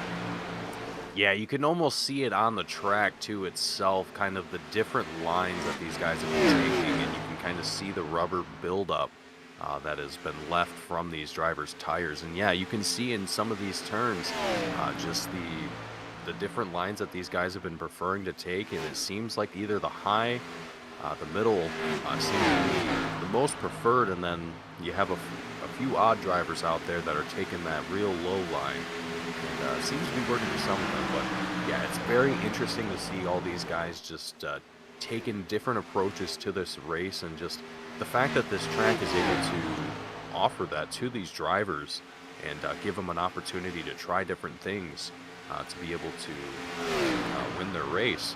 It's always great to see, and these guys have just done an incredible job. An incredible job of just keeping this race green and clean throughout the second stage here. It's absolutely phenomenal what we're seeing, and I gotta say, you don't really get to see this a whole lot in iRacing, at least in public races, if you will. So it's always great to see that that there's people out there in these communities that like to race clean and like to race as efficiently as these guys do here in the 100% Cup Series. And yeah, it's just phenomenal racing that we're seeing from everyone here. Jonathan Delaney, just absolutely impressive work. Just dominating the rest of the field, and hopefully he'll be able to hold on to that going into the third stage here. We only have 3 laps left here to go before we see that yellow flag come out for our stage caution. But Sean O'Brien Jr. and Cameron Stone, they have a lot of work to do here if they want to be able to stay in contention for the playoffs here. So I'm quite curious to see how the rest of this race is going to develop, Andre. It's going to be interesting for sure. We're finally seeing a little bit of separation, and it's something we haven't really had all race long. And I'm sure these drivers are soaking it up. They're probably happy to get a moment to breathe. It was such an intense race earlier in the night that being able to relax for a second, if you can even call it that, is definitely a welcome change of pace. But unfortunately for these drivers, it's going to be very short-lived. Their reprieve is going to be very, very temporary, because in just a couple laps, as you mentioned, we're going to be bringing it to the end of stage 2. And they are going to be stacked up again. The caution is going to be thrown, and then they're right back in the hornet's nest. Everybody's going to be back on fresh tires, back on equal footing, and we're probably going to see a lot more close action like we saw on stage 2, except this time around it'll be a little bit more intense, because I think stage 3 is when all the drivers are going to put it on the line, especially drivers like the number 65, Sean O'Brien. That guy is somebody who knows he's got to win. He knows that he's capable of winning. And he also knows that these guys that he's racing against, they could pretty much point their way in. And so when you know that, you tend to have a little bit less sympathy. You think, well, they're pretty much guaranteed a slot. So if I got to race them a little bit harder to get my position in the Final Four to dethrone them, well, that's what I'm going to do.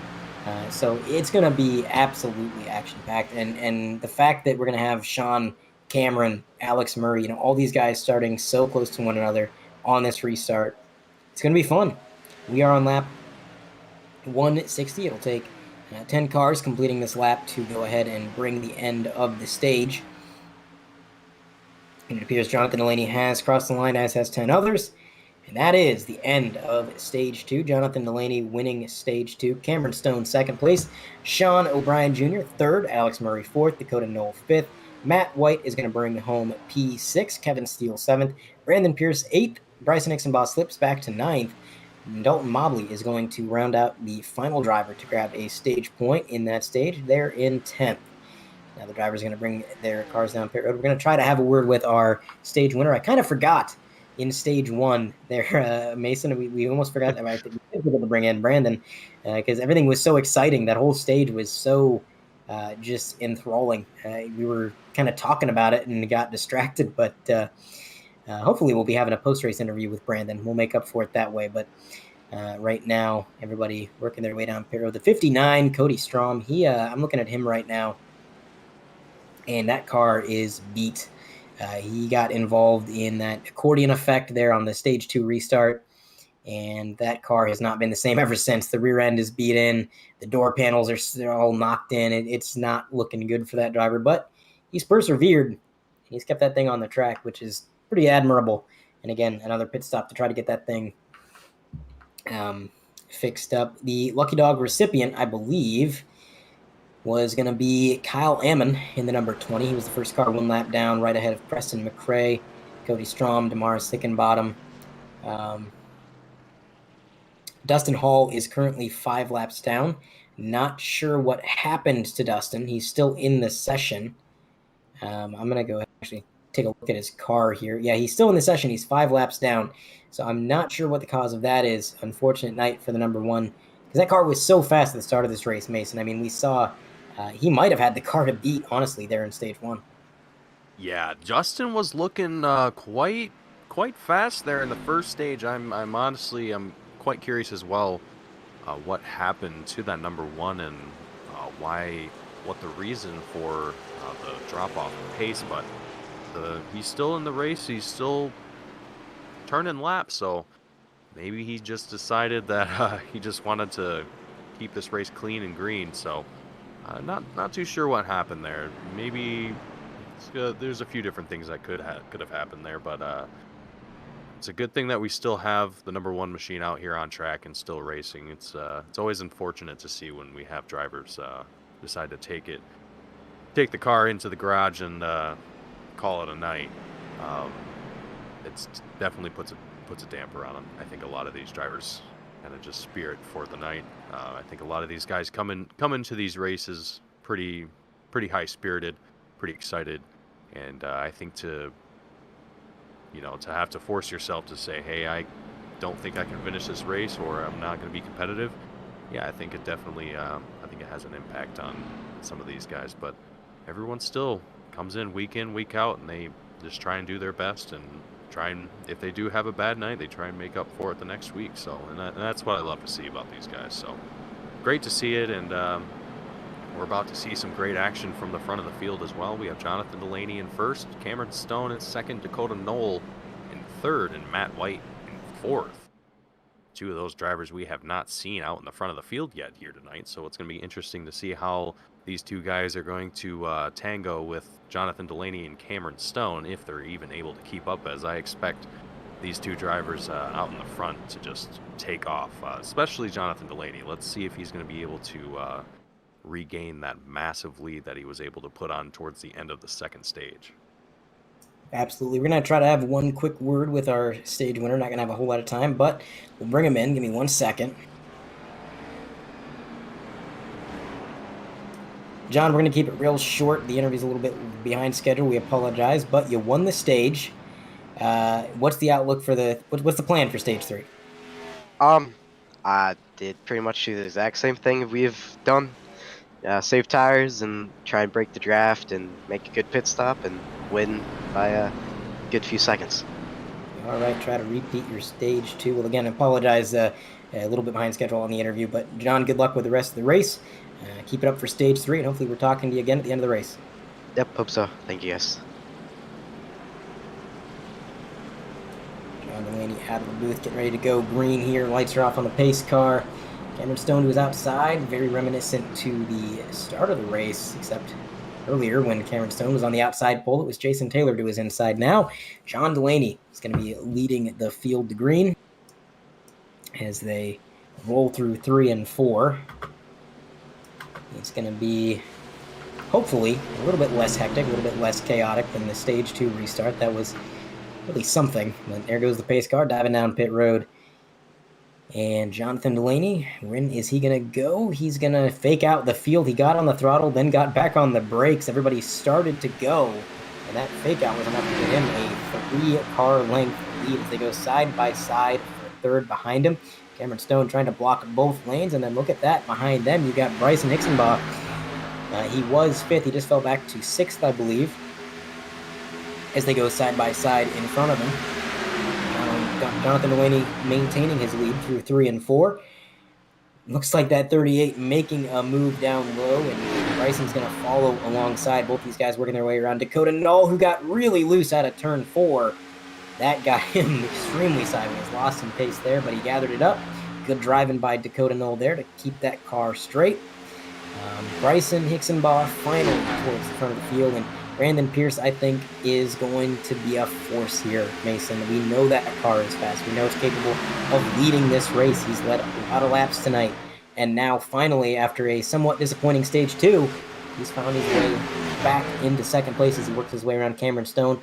He's only got about a second to pick up on the leader. And if he can get there, I think he's got a car that can make a move. Yeah, I gotta agree with you there, Andre. And Brandon Pierce, he's got quite the field behind him, too. He's got Bryson Hixenbaugh and Cameron Stone, both in 3rd and 4th, respectively. Now he's got Bryson kind of on his bumper a little bit more, kind of giving him a little bit more draft support going into these turns, giving him a little bit more speed. I think with the combo of these two drivers kind of just working together in a little kind of 2-pack here, just trying to make themselves a little bit faster and just kind of chip away at the gap between themselves and Jonathan Delaney, who's in 1st currently. And speaking of gaps, the gap is close to just under a half a second now for Brandon Pierce. So whatever they're doing it extremely effectively. And I think Jonathan Delaney is going to be feeling that pressure of the 38 and possibly the 63 as well rather quickly. And we alluded to before as well during stage 2 that a lot of these cars are quite similar in performance and speed as well. And I got to come back to it because I still think that's true. I think a lot of these cars are very, very similar in performance today, and I think Jonathan Delaney was just able to find himself in a nice position to give himself quite a considerable gap in that second stage. But now that he doesn't quite have that same opportunity, he's gonna have to work a lot harder because, and just like that, Brandon Pierce and Bryson Hixenbaugh, they're in his rear view. They're definitely going to be putting that pressure on Jonathan Delaney very quickly as Bryson Hixenbaugh actually takes second place from Brandon Pierce. Brandon on the low line and Bryson kind of in that middle groove there. Very impressive racing from these guys, and we have 2 other drivers also joining this little pack here. These guys going 2 wide, 2 deep. And I'll tell you what, Bryson is the last driver that Jonathan Delaney probably wants to see in his rearview mirror in this event tonight. Obviously, a bit of a brewing rivalry has been going on over the course of the season, and especially heating up through the playoffs. There's been a lot of incidents between these two, getting to the point where, these guys, it is a game. The cars are fake, but the racing is real, and so is the rivalry. Bryson and John, they never do get along on track. So it is in John's best interest that Bryson kind of stay where he's at, and that the 38, kind of is the one to get up there and challenge him for it. Because I think he knows Brandon Pierce will be a little bit more respectful, a little bit more patient about it. And it seems like now with these guys battling it out 2 and 3 wide, it's actually given John the opportunity to kind of pull away a little bit. Obviously, when you're battling with somebody, nobody involved in that battle is going to be running the ideal line. They're going to have to deviate from the racing line. They're going to have to give up some speed, and that lets the cars in front of them that are just running their line and out on their own, that lets them pull away, and that's what John's doing right now. So he built himself up a comfortable gap where that battle was going on. Now it's going to be up to Brandon Pierce to try to cut that gap back down, but at the same time, you got to cut that gap down. You got to close in, but you can't push your car too hard. You can't use your tires up too much, because in stage 3, it's a bit of a different situation when it comes to your tires, when it comes to your fuel. This final stage is about 107 laps long. This is the longest stage tonight. Whereas the first 2 stages were 80 laps, which gave them plenty of wiggle room when it comes to when they could pit and what kind of strategies they could pull. When you got a stage this long, it kind of strong arms you. There's really only one strategy to pull, and that is to cut this stage pretty much in half.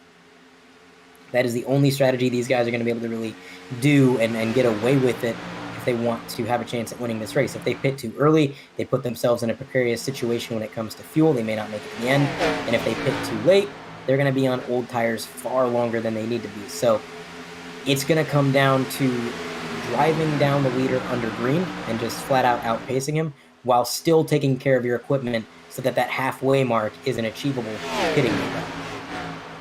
Yeah, it's going to be very difficult for these guys to be able to hit that mark perfectly, I think. And the guys in front, it's going to be a challenge, and it's going to be very interesting to see who is going to be the one that, quote-unquote, bites the bullet first, as far as who goes into pit road first and kind of sends the spiral of everyone else coming in after them. It's going to be very exciting to see what these guys can do in the top, I would say in the top 5, possibly even the top 6. There's just a lot of different drivers here that either have to win a race today, or they are in desperate need of a win here in a stage. And that's just going to play into all of these guys' strategy. What are they going to do? What are they going to try and do to have the advantage over their opponent? And man, I'm very curious to see how this race progresses. We're just about, I would say, almost a quarter of the way. Not quite a quarter of the way, but we're getting there. And it's already, things are already looking very interesting for these guys. I mean, we have Bryson Hicksonbaugh, who worked his way up to the front of the field. He's down in 5th place now, currently, actually, now that I'm looking at him. So unfortunate to see him drop off pace from Jonathan Delaney, but like you alluded to, Andre, you might be starting to think about fuel, might be starting to think about tire wear more, especially just trying to save that car for the end stage of this race. I think that's going to be the smart play here. You definitely want to save that car as late as you possibly can, because I think that's when it's going to come into, that's when it's going to be the most important. I think that's what's going to win tonight's race, is who is going to save their car the longest, who is going to have the most tread on their tires, and who is going to have the most fuel to be able to burn on these last, I would say, probably 20 or so laps on this stage. Absolutely. When the laps wind down and it gets closer to the end, that is when it's important, and you want to have your car in good shape for that point of the race. But again, it's a balancing act. You have to make sure that you're not falling too far behind and taking it too easy. But at the same time, don't push the car too hard. Don't use up your equipment too early, because that will come back to bite you. We do have a car down pit road. Looks like the number 6 is going to be getting some more damage fixed. There is no way he's going to make it to the end from here. This will be an unscheduled additional pit stop. We are, again, just a little under 90 laps to go. So a fuel window of 65, that's going to put him nowhere near clear. So probably just getting some damage fixed. Again, that car's been kind of beat up and in bad shape ever since the incident early in the race there, with Alex Brinson on the outside wall. But he brings it into his pit stall, and I'm not seeing the Jackman bring that car up on either side. Nope, Chad Sander in the number 6 has disconnected, so he's taking it behind the wall. So that is why he was coming down pit road. But up front, nothing really changing. Jonathan Delaney still a 1.9 second lead over Brandon Pierce. Cameron Stone's in third, about 2 seconds back. And while we got a little bit of a lull in the action, Mason, how about we do a quick through the field? I don't know if we did one of these last week, so let's go ahead and get back in the swing of things. And I'll start it off with our leader, Jonathan Delaney, driver of the number 9, easily one of the most dominant drivers of the season so far this year. He's won a lot of races, formed a lot of rivalries, but overall, he has been the one with the most trophies. And it doesn't matter how angry you make the rest of the field if you're the guy with the check at the end of the day.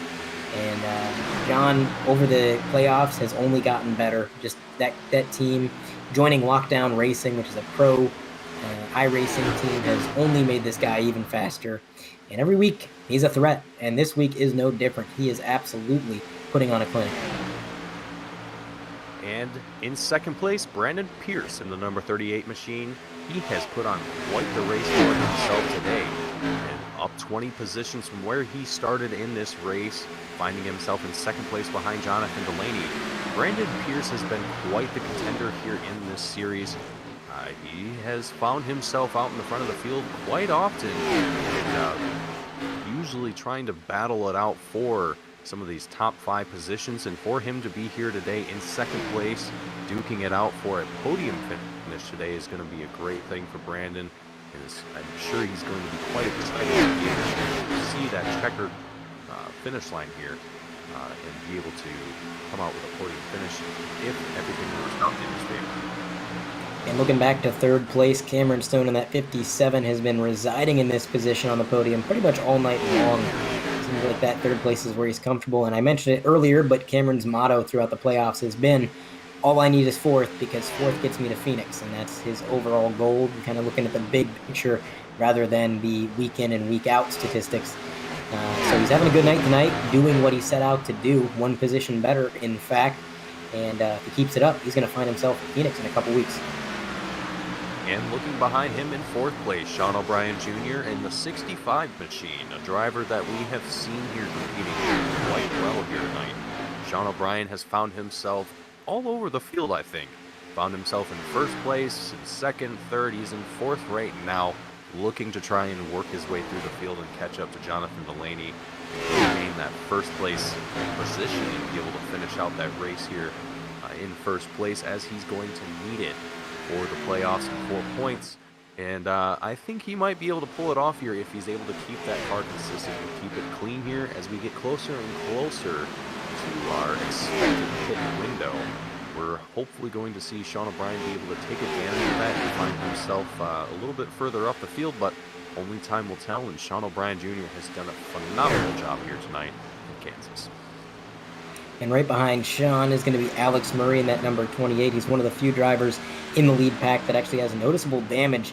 The right rear of that car is crumpled in, as is his quarter panel, but overall that damage doesn't seem to be holding him back very much, because he's holding down that 5th position and actually running down the cars ahead as they form a bit of a 3-car group here. Again, Alex Murray not in it for the points. He's not playoff eligible, but he's still here to win, and so far he's making a good effort at it. And behind him in 6th place, Matt White in the number 70 machine, a driver that I don't think I have seen here in the 100% Cup Series, at least in the few races that I have commentated for here.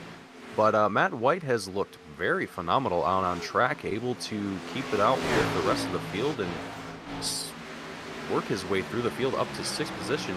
He's gained 5 positions from where he started, so absolutely impressive job from Matt White, and hopefully we'll get to see Matt kind of work his way through the field a little bit more and maybe put some pressure on the front of the field, as it seems like he might be able to do so, but he's just working on keeping that car green and clean, and so far he's doing a great job of it. Absolutely. Back in 7th place, Bryson Nixonbaum. He's been all over the field. He was up front for a little while. He was towards the tail end after getting involved in an incident on the Stage 2 restart. That incident spinning him around, not causing a caution. He had to try to stay on the lead lap under green. Unfortunately, he did go 1 lap down, got the lucky dog. He's been on the lead lap ever since. But right now, I think he's just trying to have a good points day. He's not in a bad situation. You know, he's got enough points where a good run tonight and a good run at Martinsville is all he's got to do. to make his way to Phoenix and hopefully get a little bit of redemption, try to become the league champion. Absolutely. And in 8th place, Brian Mabry. Apologies if I said your last name incorrectly, but Brian is another name that I am also not familiar with here, but he has worked his way up into 8th place, up 5 from where he started tonight. Looking very consistent in that number 3 machine. And I gotta say, Brian has just done a great job of just staying in this race and just staying consistent. I can't see a lick of damage on that car. And I think he's just looking to just compete and stay out in the race as long as he possibly can and get a top 10 finish. And I think he might be able to pull it off here. So great job to Brian Mabry. And looking back to 9th, you've got Kevin Consistency Steele holding down a top 10 position. He's a driver who led a number of laps tonight. Then he kind of started to fall off the pace a little bit, found himself in the outside wall, and I'm not sure if that damage that he sustained affected his car in any way. It looks like he got it all fixed, whatever it was in pit roads. That car is pretty much pristine at the moment. Right now, he's just holding down his top 10. He was eliminated from the playoffs just a couple rounds ago. But still, every driver that showed up tonight shows up for one reason, and that is to win. And I think Kevin Steele's got a car that could do it. He just needs the cards to fall in his favor because he's a little bit further back. He's lost some track position. He might be down, but he's definitely not out. Give him one caution, he's going to be right back in the track. Absolutely. And speaking of people that are going to be looking to get some redemption here, Dakota Knoll in the number 5 machine in 10th place behind Kevin Steele. Dakota, we saw him a little bit earlier towards the front of the field. I believe he was 3rd place on I think it was the stage 3 restart. And Dakota found himself kind of a little bit further back in the field from where he started. He's down 1 position. He's in 10th place currently. And Dakota is just looking to be consistent as well. He's on that bumper of Kevin Steele, just trying to work his way through the field, or at least just keep on pace and maintain that 10th position there. And so, great job to Dakota. Absolutely, and that's going to do it for our Through the Field. That's top 10 as they run. They are going to be continuing their kind of single file parade formation, I think, for a little while, but we're going to be getting into our pit window. I would say, if I had to make an estimation, and my estimations are always incorrect, but I'm going to say somewhere around lap 210. That's going to minimize the time that they spend on old tires. They pit on lap 10. That's going to put them about 57 laps to the end, which is close on fuel, but definitely makeable. They shouldn't have to save. They shouldn't have to worry about it. And that'll be fairly close to cutting this stage in half. But some guys may come in a few laps sooner. Some guys may come in a few laps later. But we're just going to have to wait and see. Right now, everybody pretty calm, pretty collected. I got to say, stage 3 has been a lot more quiet than I expected.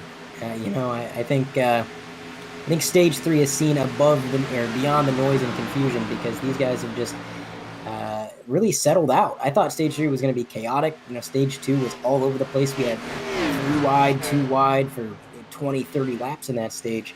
But I think a lot of these guys might be looking big picture. They're looking at the big picture. They want to be there at the end, and going 3 and 4 wide isn't how you make sure your car is in one piece at the end of this race.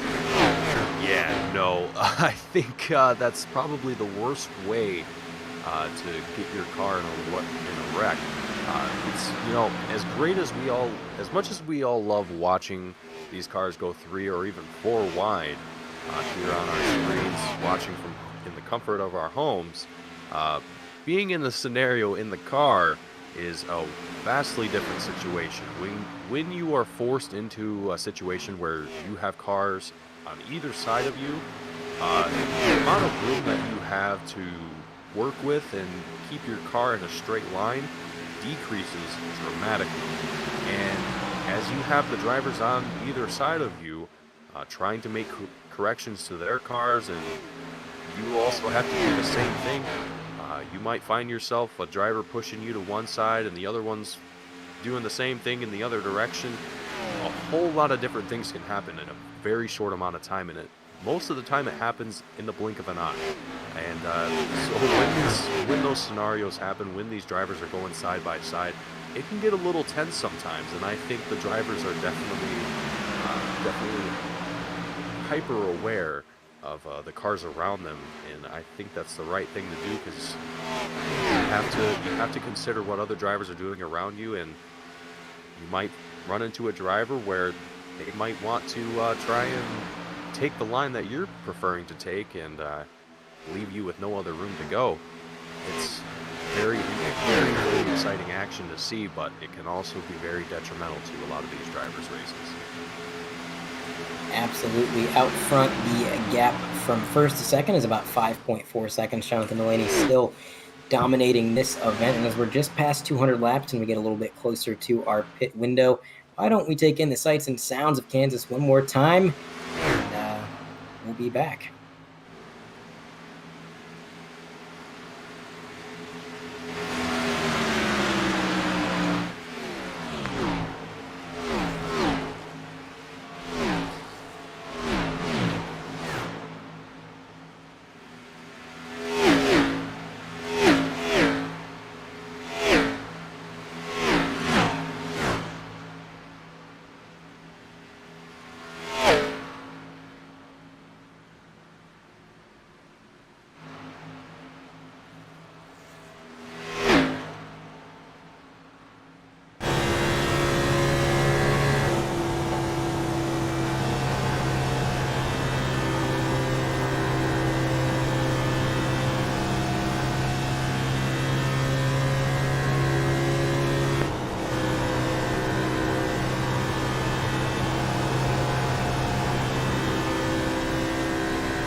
We are back at Kansas. Jonathan Delaney still leading the way. He's extended that lead from about 5.4 seconds up to 6.7. Over the time that we were doing our Crank It Up, so it's continuing to just absolutely lead the way and show that he's got the car to beat tonight. He had a lot of confidence going into this race, and I think very justified confidence. I might add, he's definitely one of the drivers to watch for all of the competition, just to learn from. I mean, some of these drivers, that's the thing. When you got a guy like Jonathan Delaney, and he's out here turning the lap times that he's turning and just dominating the way that he is, you can't help but watch what he's doing and try to pick up what he's laying down. You know, what kind of lines are he running? Where is he getting out of the throttle? Where is he getting into the throttle? And if you're competition, if you're a competitor to him, you want to figure out what he's doing to the setup too. But oftentimes that information is very confidential, especially now that he's on a pro esports team. Going to be a little hard to find out what that 9 camp is doing, but again, all the drivers probably wanting to learn a little bit from this number 9. Yeah, I gotta agree. You know, like you said, whenever you're a driver that's behind the leader and you're not able to find the pace yourself and just wanting to figure out just little things that you can do to your driving or to your car to kind of give yourself that advantage and be able to close that gap and maybe even lead, it's challenging. There's a lot of work that goes into that, and like you said, Andre, a lot of these professional esports teams, even in real life racing, what these guys do to their cars is usually pretty confidential. It's pretty tight-lipped an ordeal. You don't really want to share what you're doing to the car with your competition. It can definitely be quite challenging to duplicate that for some guys, but some teams might have a dedicated person that does nothing but do setups, and they're very talented at it. But I think that's probably far and few between, and it might even be non-existent for some teams. But you never know. All teams are different. Everyone runs their organizations differently from one another, so it's kind of a gamble. And I think Jonathan Delaney has definitely found a good place, a good home for himself, as he's doing quite well, competing extremely well. And I think the guys behind him, Brandon Pierce, Sean O'Brien Jr., Cameron Stone, and Bryson Hixenbaugh, I think these guys are just they're just trying to figure out what they can do to beat that 9 machine, because that car is very consistent, very fast, and like you said earlier as well, that car just has an amazing long run ability. It's quite phenomenal. Absolutely, and it seems like a lot of these drivers. There we go. Dustin Hall actually getting one of his laps back there. I was following along with Jonathan Delaney, and I noticed the one car going by on the outside or the inside lane, like he was standing still. But I'm moved by that number one. But yeah, I've noticed everybody pretty much, as things have single filed out, they have migrated to this top line. And early in the race, when the tires are fresher, I think that's when the bottom is kind of more of an option. But now the tires are getting a little bit older. The cars aren't handling quite as well as you'd hope. And so you kind of migrate to the top where the turning radius isn't so tight. The car feels a little bit more free. And last season, iRacing added this, last iRacing season, I should say, iRacing added a sort of buffer, a wall of air. Just like you have in real life, when you get up towards the wall, obviously there is a lot of turbulence, your car moves a lot of air, and the wall actually sort of repels your car. There's sort of a buffer. It makes it a little bit easier to ride the wall without hitting it. And here in the simulator, it works the exact same way. You can run the wall sort of pushes you away from it and lets you kind of run your line a little bit smoother without the worry of hitting the wall. But while they've made it easier, it's still definitely not risk-free. Running the outside lane is still a difficult thing to do, even if you have that aero factor kind of helping you. It's still a risk. You can break through that wall of air. And then if you do, you're going to scrape the wall just as Kevin Steele did earlier in the event. We do have green flag stops really starting to kick off. We've got Brandon Pierce, Sean O'Brien, among others, making their way down pit road. I see Bryson Hixenbaugh as well coming into his pit stall there, and the Huggers Oranges pit board that he's got there with his knee-high septic team. Looks like Preston McRae is going to join them down pit road as well. I said around lap 210, maybe a little bit later, and I guess I was close. Now the question is, Mason, what do you think John does this time? Because staying out as long as he could was the strategy call that he made in stage 2, and it worked for him. It worked really, really well, in fact. So do you think he emulates that strategy again? I think he's going to try and make that happen, Andre. His last pit stop was lap 162. We're on lap 218, so if I was a betting man, he's definitely going to be pitting here within that, I think, at the very latest, the next 5 laps. If he pushes it further than that, I think it's going to hurt him more than it's going to give him an advantage. It's, as we already said, we have Bryson Hixenbaugh in pit road. He's already out back on track as well already, so he's on fresh tires. He's going to be looking to regain some of those positions that he lost and put some pressure out on the front of the field. And I think Jonathan Delaney's, it would be wise if he pitted here. I would say at the very latest lap 222. I think is probably the furthest he could possibly extend his current lap time. But yeah, if he goes any further than that, I think he's going to have some serious problems as the rest of the field gets on the track with fresher tires and is able to start closing that gap between themselves and Jonathan Delaney. Absolutely. Lap 220 out of 267, so we really are closing in on the tail end of this race. And this is the money stop as Jonathan Delaney moves to the bottom of the track. He's going to get on the brakes. It's a very fast pit road entry. He locks it up, sliding the tires. I don't know if he made pit road speed, Mason. If he did, that was extremely close. That could not have been any closer. He had tire smoke bellowing out from those fender wells. And I was following along on my iRacing feed, and I knew, like, for a minute, I thought he wasn't even going to pit because he slowed down so late. I thought, oh, he's just going to go past pit road. But no. So he's going to bring it into his pit stall. We're going to see how long he spends in here. He got a penalty of any kind. The nice thing for John is that if he did get a penalty, he had enough of a buffer, he had enough of a lead that, honestly, it probably wouldn't affect him a whole lot. Left side goes down, and the car pulls out of the pits. No penalty for Jonathan Delaney. He's going to make the pit road speed penalty by just a small margin. Get back out on track, see where he cycles through. Cameron Stone and Matt White still have yet to pit. Kevin Steele is behind John. I think now he may be in front, but Matt White is coming down pit road. So that's pretty much of the leaders. Only going to lead Cameron Stone as the holdout. And I got to wonder what the play is there. Maybe trying to do what John did in stage 2, trying to run as long as he can. Or maybe he was just holding out hope for a caution. But either way, he's now bringing it down pit road. And I think this was kind of he had to pit at this point. 220 was really about as long as they could go, up through 220, 225. If they push it any further, like you said, Mason, that was going to be kind of a close call. So he's coming down pit road, and he'll get that car service. Brian Mabry inherits the lead, I believe. I don't think he's made his way down pit road yet. Yeah, he's on the track.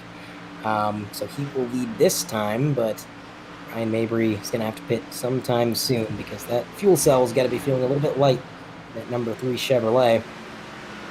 There he peels down to the apron, and that is going to, I believe, hand the lead to Jonathan Delaney. Well, I could be wrong, as everybody cycles through. John currently side by side with Dave Fugue in the number 14. He's really running that low line, trying to get around this traffic, and it's just going to be a little over a 40-lap run to the end here. And as John crosses the line, timing and scoring says he's in second place, so he's just waiting at this point for Brian Mabry to come down pit road. Mabry really dedicated to this long run. Nope, he is in pit road. I already mentioned that. My bad. Timing and scoring, ladies and gentlemen, not always the closest thing. But John is going to take the lead back. His gap over Brandon Pierce not as big as it was. He's only got about a 3-second advantage over Pierce, but if that first stint was anything to go off of here in stage 3, I think we're going to see that number 9 start to pull away again here, Mason. Yeah, and for everyone else involved in this race, especially the 2 drivers that we mentioned earlier that are in contention for points, Sean O'Brien and Cameron Stone, it's not looking good for these guys. If we've had a very long, consistent green flag run here, and unfortunately it's only hurt these guys as far as where it's placed them on the field. Jonathan Delaney just has a massive gap to close for these guys, and right now the only person that's even remotely close to Jonathan Delaney is Sean O'Brien Jr. He's got about roughly 8 seconds of a gap between himself and Jonathan Delaney, so these guys have a lot of work ahead of them, and I just don't think it's really going to play out in their favor. Just given how consistent this race has been, and just how things have kind of played out. But on our screens, we have a replay from roughly 3 laps ago, the number 44 on our screen there. It's going to be Randy Drumhiller. Just got on the throttle a little bit too hard there. Spun the tires, used the road course exit. There we go. At least it's there. Kind of caught him, prevented him from going to the grass. He got a point in the right direction. All was well in the end. Yeah, absolutely. It's good to see that Randy was able to hold it together and keep things out on track here. But yeah, Andre, I think right now we're at the point in the race where there's 2 things that can happen, essentially. One, which I think Jonathan Delaney is probably hoping for, is that the race continues to go green, and these guys stay consistent, which they're looking fairly good to do right now. Or the absolute worst case scenario happens, and we see a yellow caution come out. Now, that could very well put some drivers here in a position to be able to change the front of the field a little bit. Bryson Hixenbaugh, Brandon Pierce, Sean O'Brien Jr., those 3 drivers alone, if we saw a yellow caution come out and these drivers have to line back up and restart, even though Jonathan Delaney has very impressive performance on these restarts and able to kind of put on a very impressive gap on the launch, being able to at least stay within bumper range, if you will, of that number 9 machine, I think would help some of these guys, especially Sean O'Brien Jr., who's looking to finish first in this race. I think that's the only 2 options that we have here right now, and right now I'm thinking that it's going to be the first of the It definitely seems like it's going to stay green. If we did get a caution, like you said, it would be pretty much utter chaos. Everybody would be scrambling for position. I don't think at this point in the season, coming this close to the final race, I don't think anybody would be necessarily afraid to use the bumper by any means. I think things would get pretty rough, but so far things have been green, and everyone's done a great job keeping it that way. So I don't think you can really bank on a caution, like you said there, Mason. Just going to have to run it out under green, and for Brandon Pierce and Sean O'Brien, it was going to be the hopes of maybe running down the leader under green with just raw pace. But unfortunately, that pace just hasn't been there. Their cars, whether it's the setup, whether it's just the track not vibing with them very well, they just haven't quite had what it takes to get around that number 9. It's just been such a fast car all night long. As the number 78 makes his way down pit road, he's going to get that car serviced again. I'm not sure if that is an unscheduled stop or what's going on there, but number 9 still out to an 8-second lead. Again, it was 3 seconds when they cycled out, and he's already extended it up to 8. So that car is absolutely on rails, and it's going to take an absolute miracle to stop that number 9. Yeah, I don't think there's really a whole lot standing in the way of Jonathan Delaney other than lap traffic, and even that isn't really holding him up much at all. It's really Jonathan Delaney's stage here tonight. I think he came into second stage, found himself out in the front of the field, and once he found himself there, he was ready to lock it in for this third stage, and it's shown. It's absolutely shown. He's increased his gap now to nearly 10 seconds to Brandon Pierce. Jonathan just having an incredible night.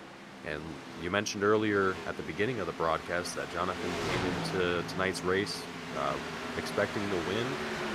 Right now it's looking to play out in his favor, but anything can happen in racing. But everything's looking pretty solid so far for that number 9 machine.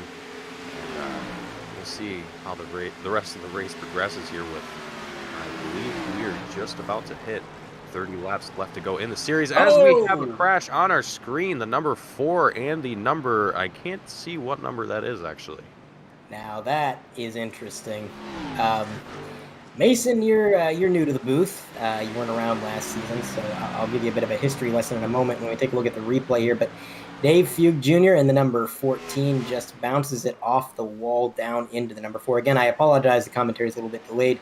The Discord video feed is just a couple seconds off, so we're watching the replay with you, but just slightly behind. Again, we're going to take another look at this Fugue on the outside lane. Kind of a strange place to hit the outside wall, going into the corner there, but it caught the number 4, and I got to tell you, I didn't think that's what happened. Before I saw the replay, you see, Mason, these two have a bit of a rivalry. There was an off-season race between the last season and this one. And in that off-season event, tempers flared. Dave Fugue and Chad Edwards, both these drivers were involved in an incident.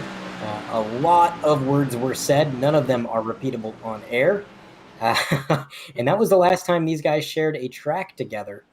And then this happened, but this was actually just happenstance. It's fate. As the 14 bounces off the outside wall, catches Chad Edwards. They both go sliding through. But the implications of this, Mason, are insane because I look at it this way, Mason. Everybody knows the number 9 is the car to beat. He is the fastest car on the track, just like he is most other weeks.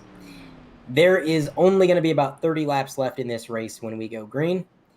And John is basically locked into the final 4 on points. All he's got to do is have a mediocre day today, a mediocre day next week, and then boom, he's at Phoenix. These drivers are not going to be afraid to rattle his cage. They're not going to be afraid to push him out of the way. They're not going to be afraid to use every tactic, every tool under their disposal to get the lead.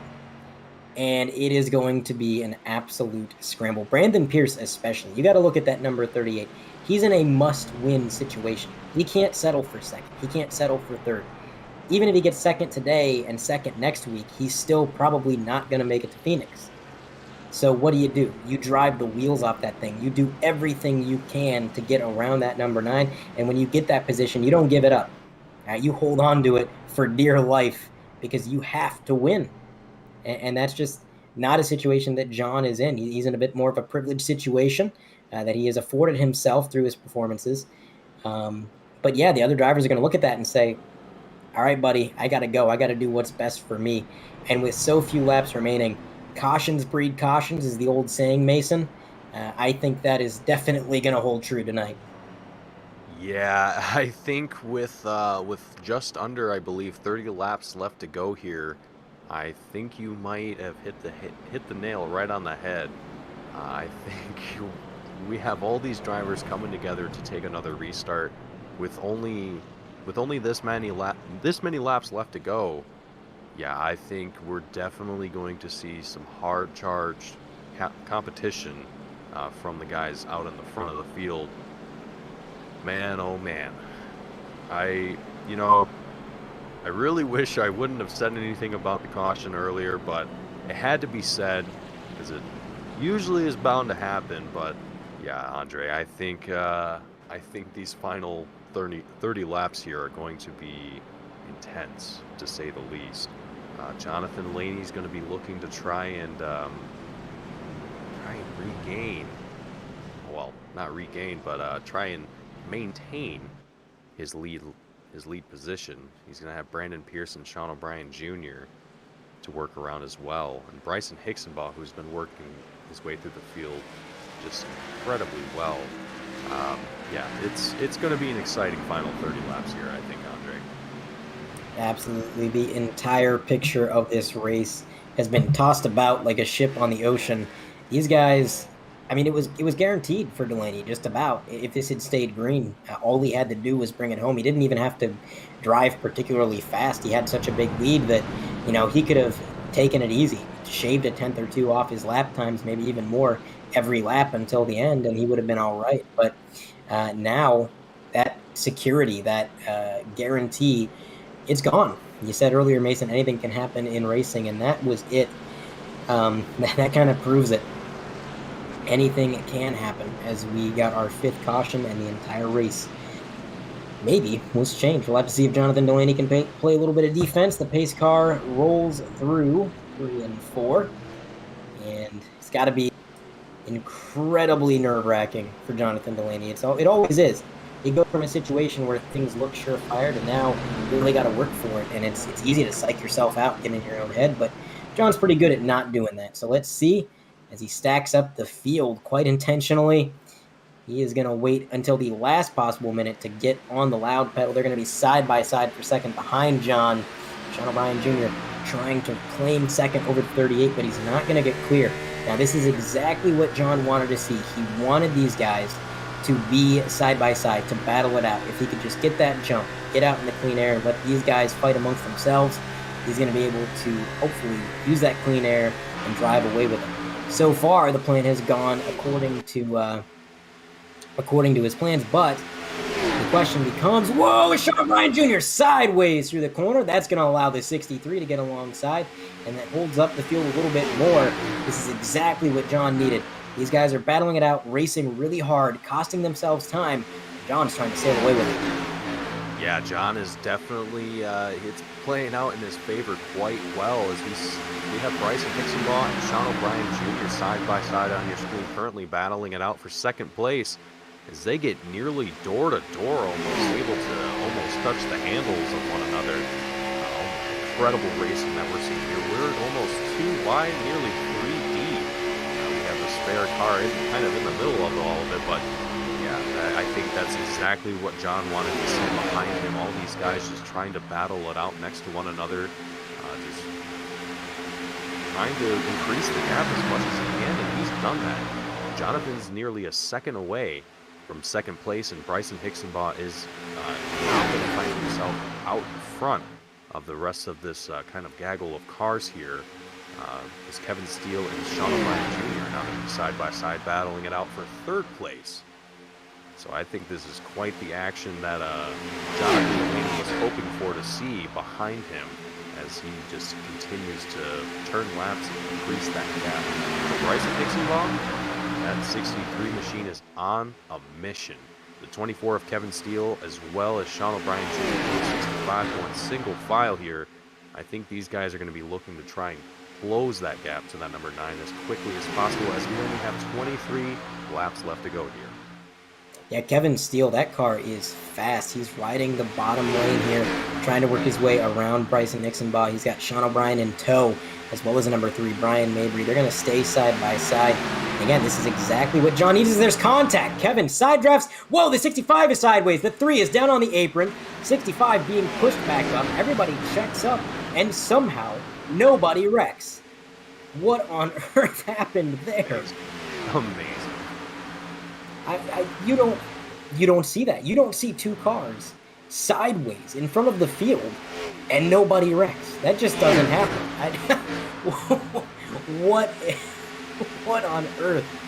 These guys, man, every week they do something that just shows you what kind of level they're on and how good they are. But to come back from a situation like that, where it seems like you're about to witness a full field pileup, and they just kind of brush it off like nothing ever happened.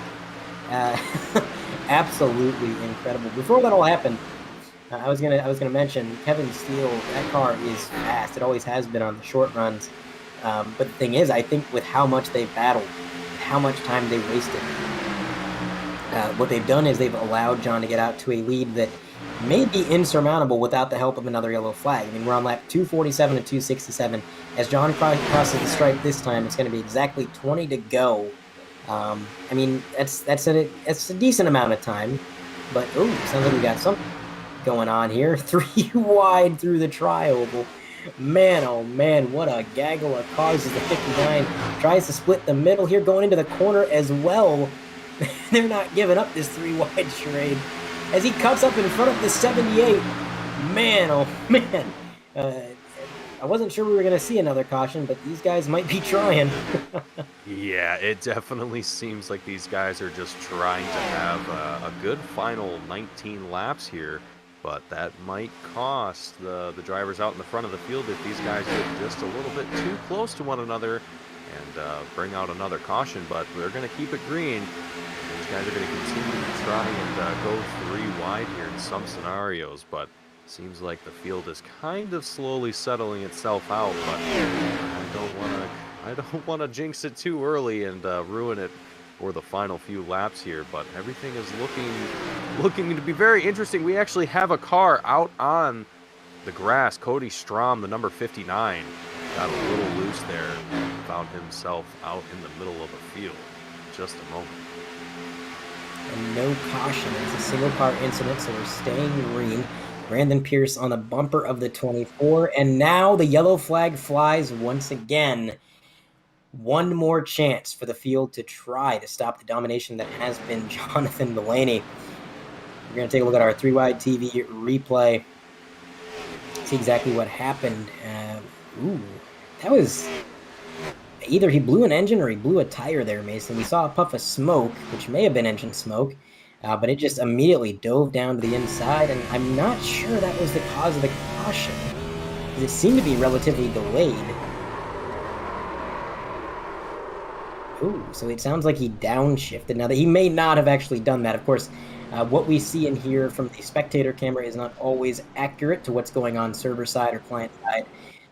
But he may have downshifted, which is very strange. I don't know what he has to gain from that. Yeah, our producer's saying either frustration or just an accident, but it could be. If you got paddle shifters and you're holding onto the wheel too tight, goodness knows I've done that a time or two. But coming out to the pit road here, again, it's another shot, another opportunity, and I got to wonder if that restart, the number 9 getting out to that jump that he got, almost giving these guys no chance to try and fight with him. I wonder if these guys are going to learn from that. I wonder if they're going to get more aggressive because they now know that, yeah, Delaney is going to get a good restart. And if he gets out front, we're going to waste so much time battling with each other that there's nothing we can do to catch him. Here we go, the race off pit road. Nobody's going to beat Delaney off pit road. Kevin Steele second. And, that's interesting. Now, Jonathan Delaney has a fun choice to make because being the leader with Bryson Ixenbaugh in third, if he takes the inside, Bryson's starting right behind him. And we all know that Bryson and John don't necessarily get along. If he chooses the outside, then he has, I believe, the number 38, Brandon Pierce, starting behind him. Brandon Pierce is in a must-win situation. So either way you look at it, either lane he chooses, the guy behind him is going to absolutely give him a hard time. They're not going to give him a free pad. But no, Brandon Pierce speeding on pit road. Well, I guess that makes John's choice a little bit easier now. But what an unfortunate mistake late in the race, and speeding under caution too. Man, that you hate to see it. That 38 team has been trying so hard tonight to get that win that they need to move to Phoenix, and that right there might be the final nail in the coffin. Yeah, I think Brandon is definitely kicking himself right now for that one. And it's an easy mistake to make. I don't think a lot of people really truly understand or appreciate just how difficult it is to make sure that you're going the right speed when you come into pit road. There's a set speed limit that you are required to go if you aren't aware with how pit entry works. And if you are over that limit by even 1 mile an hour, you will be served a penalty for it. Now, depending on how quickly you're coming through pit road, that changes a little bit. But generally, you want to hit that mark perfectly every time. And we see it all the time when you see drivers coming into pit road on the cameras. You can see their rear tires locking up because they're smashing on those brakes, trying to bring down their speed just in the nick of time to be able to hit that pit entry perfectly. And it's quite challenging, and sometimes these guys might not be paying attention to how fast they're going, just with all the excitement going on in the race and just with everything going on. I can see it being very easy to kind of get lost in what's going on around you. Absolutely, especially if you're racing a guy off a pit road and you want that track position, because again, where you restart determines which lane you start in, and only the leader gets lane choice. Obviously, the inside row is going to be all the odd numbered positions, and the outside is going to be the even numbered. So if you want the inside or the outside, sometimes you got to try to beat the next guy off pit road to get the lane that you want. And when you do that, you get so caught up in trying to just be a little bit quicker out of the pits than them that you're not looking at your speedometer. And again, like you said, Mason, NASCAR has a 5 mile an hour grace period. Within 5 mile an hour, they're probably not going to call you. iRacing is not so kind. iRacing is exact. And the reason for that is that on the simulator, you can see your exact speed, right? You don't need that grace period because it tells you you're going 55. In real life, these cars don't have speedometers. They have tachometers, which tell you the revs of the engine, and you're basically estimating your speed based off of that. So that's why they have the grace period. It's harder to go a certain speed. But here, it is exact. And Jonathan Delaney with a jump on the restart, but not as big of a jump as he got the first time. the field, staying with him a little bit more. Side by side for second, Bryson Nixonbach, Kevin Steele. These two drivers involved in one of the incidents in that last stint before the yellow. But Bryson is going to get clear of the 24. Now, whether it's because of the damage or not, I don't know, but Bryson peels off. Bryson goes to the back of the field. Not sure what happened there. Possibly a black flag, as our producer's pointing out, but I'm not entirely sure. That's going to put Dakota Knoll in the number 5 machine up into second. He's got the number 70, White. He's up there in third. Kevin Steele is getting freight trained on the outside. He's falling back. So Sean O'Brien, he's going to get around him down low. Maybe. Nope. He fights back. And John, again, on another restart, he saves himself the trouble. Gets out to an early lead. And it's going to be tough for these guys to take it from him. Yeah, 12 laps left to go. That is going to be quite the challenge to try and catch up here. We're clicking about 32 seconds a lap for these drivers here, so you can imagine just how quickly those laps tick away. 30 seconds might seem like a long time, but when you're behind the wheel and you're going 150, 200 miles an hour, it can go by quite quickly. 30 seconds can seem like milliseconds to some drivers, and I think that's going to be the case for a lot of these guys here, as they might be looking on their screens and noticing, oh, well, we have 10 laps left to go, and Jonathan Delaney has still got a little bit of a gap here, but as I say that, Dakota Knoll and Matt White, they're actually closing it rather quickly here, it seems. Jonathan Delaney's got about a quarter of a second between himself and second place Dakota Knoll. This is shaping up to be very interesting here. I think these guys are going to be able to catch up here in the next, hopefully, 2 laps. We'll see what happens here, but Jonathan definitely going to be having some competition to work around here. He's not careful. And we know that John's car isn't necessarily the best short run car. He was incredibly fast on the long run. That's where he gained a lot of his time on these guys. And because this race has been green flagged for so much of it, that's kind of played into his favor. But with this short stint that we have, with the cautions that we received, it's kind of allowed some of these drivers that have better short run cars to try to make their swing at him. And Dakota Knoll, he's got a lot of speed in that number 5. I'm not sure if he's going to be able to run down John. Of course, the longer this run goes on, I think the faster John's going to get. And he did have a really good 1 and 2 right there. John pulled away a little bit. So the longer it goes, the easier it's going to be for John. But hey, look at this. Kevin Steele on the outside as well. He's going to try to get around Dakota Knoll, but not quite able to get there just yet. And John getting really sideways in 3 and 4. That car extremely, extremely evil looking through the corners. He's sideways into the corner, sideways in the middle of the corner. But he's holding on to it, and he did extend his lead by about a 10th. I said he had a good corner, and he did. Got about a 10th over Dakota that he didn't have before. As Kevin Steele continues to try to make his move around Dakota Knoll. Dalton Mobley running 4th. Shout out to Dalton, running in the top 5 tonight. This is a driver who was so unhappy with his own performances, so disappointed in himself, that at one point he was contemplating retiring from the league. Now here he is in the top 5, running in and amongst the best drivers in the league. As Kevin Steele gets into the outside wall there. Dalton Mobley, one heck of a night tonight. Good job, Dalton. We love to see it. He's been getting better every week. Definitely putting a lot of time and effort into the simulator. And yeah, I think a good finish for him would be popular, especially in the garage. But 0.4 seconds still separating the leader from second place. And now 0.7. One heck of a lap from Jonathan Delaney. Got 3 extra tenths that time as we were on lap 263 out of 267. Not long to go in this race. Still just about under a second between first and second. Kevin Steele holding on to third after he got into the outside wall. Dalton Mobley holding on to 4th, battling with Sean O'Brien. If anybody's going to do anything to get John, they're going to have to act quick. Yeah, they do not have a lot of time left. 4 laps left to go here as Jonathan Delaney crosses the line. Their time is dwindling fast. There's only about roughly 2 minutes of time on track if you're going by the times that these drivers are putting down for lap times. And that's not a whole lot of time to make something happen here.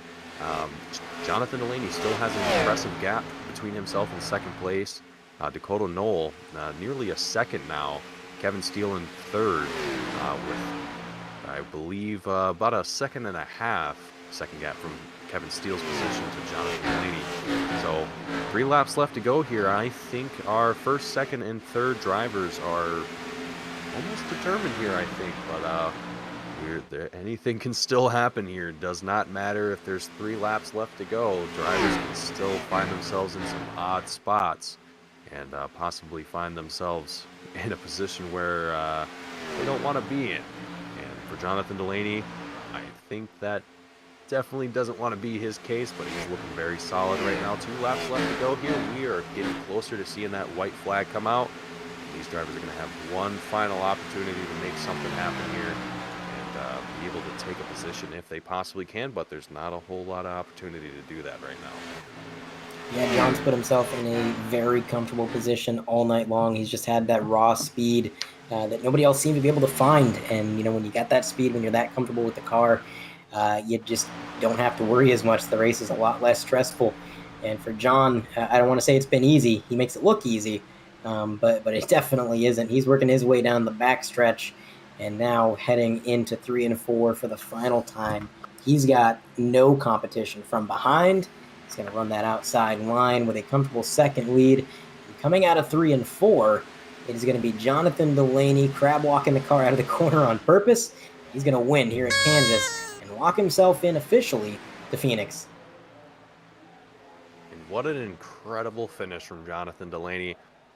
An incredible race as well. We saw a lot of different action from all over the field, changes in who was leading this race and who was looking to be first in this race. But Jonathan Delaney seemed to have found something during the second stage and carried it forward through the third stage for an impressive first place finish like he intended to at the beginning of this race. Absolutely. The driver's going to bring their cars down the pit road, take them to the garage. John is going to go past pit road, find his way back to the start-finish line, and unfortunately, iRacing does not have the front stretch finish line interview feature yet. We can't climb down to the front stretch, but we're going to let him burn it to the ground. We're going to go to a short. Well, actually, we'll read our final running order. Then we'll go to a short break, line up our interviews, and come back to cap off our coverage here from Kansas. Final running order for tonight. Obviously, the win going to Jonathan Delaney. Dakota Knoll, second place. An impressive late race comeback from driver that number 5. A lot of speed behind the wheel. Kevin Steele, an impressive podium finish. Out of the playoffs, but still having a lot of fun out here to put up some good numbers, and that he did. Sean O'Brien Jr. brings it home 4th. Alex Murray 5th after an impressive run up front all night. Brian Mabry is going to bring it home 6th. Dalton Mobley 7th. Kyle Ammon's going to be 8th. Matt White 9th. And Bryson Hicksonbaugh is going to round out your top 10. And in 11th place, Brandon Pierce 12th. Cameron Stone 13th. Preston McRae 14th. Chad Edwards 15th. David Duke 16th. Dustin Hall 17th. Randy Drumhiller 18th. Damaris Hickenbottom 19th. Cody Bird 20th. Alex Princeton 21st. Cody Strom 22nd. David Fuge Jr. 23rd. Chad Sanner 24th. Ryan Samuelson 25th. Tyler Pincinel, and last but certainly not least, Jason S. Taylor in 26th. Absolutely, and we don't have to go to a break because looks like we've already got our interviews lined up. We're going to go ahead and have a word with our third place finisher, Kevin Steele. Let's bring him up. Kevin Steele, you got a copy? Yes. Kevin, you had one heck of a car out there tonight. Looked like it might have been the car to beat early on. You were definitely putting up lap times that could have competed with pretty much anybody out there. Got involved in a few scuffles, but the damage didn't seem to hold you up. Tell me about your race, man. I just had a little extra motivation. Somebody told me I wasn't going to get any TV time tonight, so. I wonder who that was. I'd never heard of him, but anyways, no, I had a little bit of short run pace, which is really what ended up helping there at the end. I fought with the car all day. It was really frustrating. I went with a set that I probably shouldn't have. It was just really, really tight, and man, this was a miserable race. So it feels good to get a good finish out of it for sure. Absolutely, it was a great run, and I got to ask, going into Martinsville, obviously not in it for the championship, but I know Martinsville's been a pretty good track for Team Apex in the past. How do you feel about Martinsville? Pretty good. We're not in it for the championship anymore, but the goal is still the same. We finished 5th at the end of the regular season, and we still have a shot at 5th in points. It's going to be tough with guys like Sean and Brandon having really good races. Mr. Business Decision didn't, so that's funny. But Martinsville, it's a really fun track. It's just staying clean and being smart. So I'm looking forward to it, though. I really like Martinsville and I like Phoenix. So just try to end the season on a strong note. All right. Well, before we let you go, is there anybody that you'd like to shout out or thank? Yeah, shout out to my parents for I think they're watching. They're on vacation. I'm not sure if they got Wi-Fi or not, but shout out to them if they are, and thanks to you guys for running the broadcast. Thanks to everybody at Apex, and hopefully we'll talk to you again next weekend. All right. Well, thanks for your time, Kevin, and good luck next week. Thanks, man. Kevin Steele out of the booth. Now Mason Heimbaugh is going to catch up with second place finisher Dakota Null. Dakota, sir, can you read me? Yep, I got you.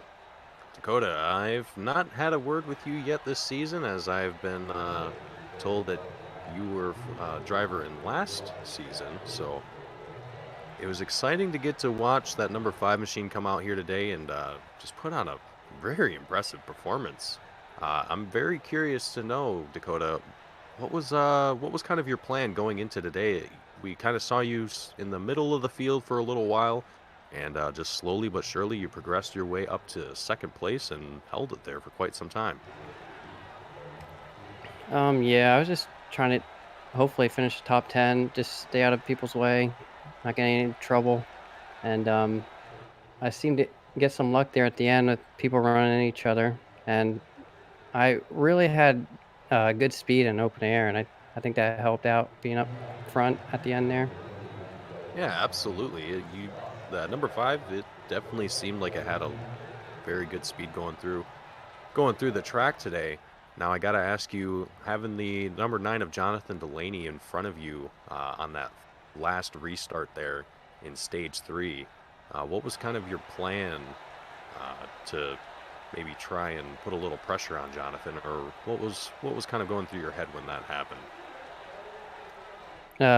Honestly, he's so fast, I didn't think I'd even be able to stay with him, but I was catching him there for a couple laps, and I thought maybe if I get up to him, try to pass. But yeah, he pulled away there at the end. Yeah, that number 9 machine is definitely a hard one to catch here, but Dakota, you did an excellent job just coming out here and putting on an impressive performance. Now, is there anyone that you would like to give a shout out to or thank before we let you go here tonight?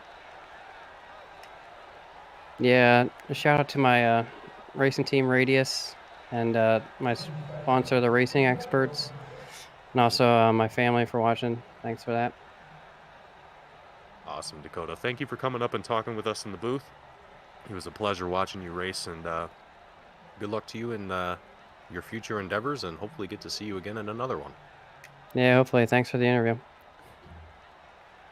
All right, Dakota out of the booth. Now we're going to have a word with our race winner, John Delaney. Let's see what he has to say about this event here at Kansas. John Delaney, you got a copy? Yep. Well, John, you said in stage 2 that you were just going to try to repeat what you did for stage 3, and well, you did it pretty perfectly, but you had a bit of a wrench thrown into the mix there at the end. You had 2 kind of unexpected cautions. What was going through your mind when those yellow flags flew?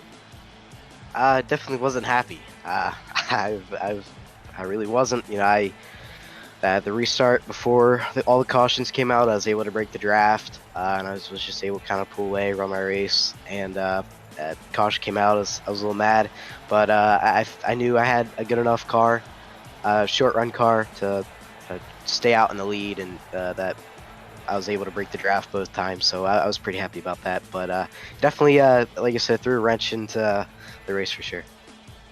Yeah, you were able to overcome that pretty much flawlessly. You made it look easy, even though it definitely wasn't. This locks you into Phoenix. You're going to the championship for. I don't think that was ever really a question. I mean, even just based on points, it was pretty much confirmed you're going to Phoenix. But now it is an absolute surefire thing. So tell me, man, what's the plan and how does it feel? Well, first of all, it feels good. Being locked into the Final Four, it really does. A lot of hard work the entire season to get into it. So I'm really happy to be in it. I think it's going to be a really good race. So, but what was your other question? I'm sorry. Just what's the plan for Phoenix? Oh. How are you going to tackle that track, and what do you think what are you going to do to get an edge on the competition? I mean, preparation is going to be just like every week, but maybe a little bit more laps. I'm definitely going to be putting in a lot of work. I know the track's getting updated. I'm assuming next week, but I'm not positive, so I don't. That might throw a wrench in some stuff with setups and grip levels. So we'll see. I think it's just going to be laps and just getting as much laps as I can into that track and trying to bring the best race car and driver possible. And I think we should really have it. The championship, I know Adam's going to be really hard to beat. I don't know who the other two are going to be, so we're going to Martinsville next week. But if that's Bryson or Cam, I'm sure they're going to be pretty hard to beat as well. Going to be a lot of competition, but it'll be fun to see how the number 9 team handles Phoenix. You've done so great all season long. I would have to expect you carry that momentum forward. Before we let you go, is there anybody you'd like to shout out or thank for your performance tonight? Yeah, you guys for broadcasting it, admins for adminning this league, Kevin and Damaris, everyone at Lockdown Racing for everything, Sparko Gaming, MPI, Maconi Setup Shop, Garage Guys Fantasies, and yeah, that's all I have. Oh, shout out to everyone watching at home, mom, dad, brother, grandma, Tanya and Bob. Yeah, that's all I have. All right, well, congratulations again on the win, John, and good luck next week at Martinsville. Thank you, guys. Jonathan Delaney out of the booth, and that is pretty much going to do it for our post-race coverage. But before we close out, I just once again want to give a shout out to Dustin Hall and his nephew Jimmy, who again was unfortunately hospitalized in a battle with cancer. We at 3YATV are sending our best thoughts and wishes, and we're in it with you, man. Again, when one of our community is down, we're with them, and it's a community thing. So thanks for everybody for tuning in to the race tonight at Kansas, and hopefully it put on a show that y'all enjoyed. Next week's going to be one heck of a show. Short tracks are always fun no matter what. Martinsville is one of the more fun ones. I'm Andre Graham Bush, joined alongside Mason Heimbaugh and, of course, producer Carlos Acosta. And, we will see you next week at Martinsville.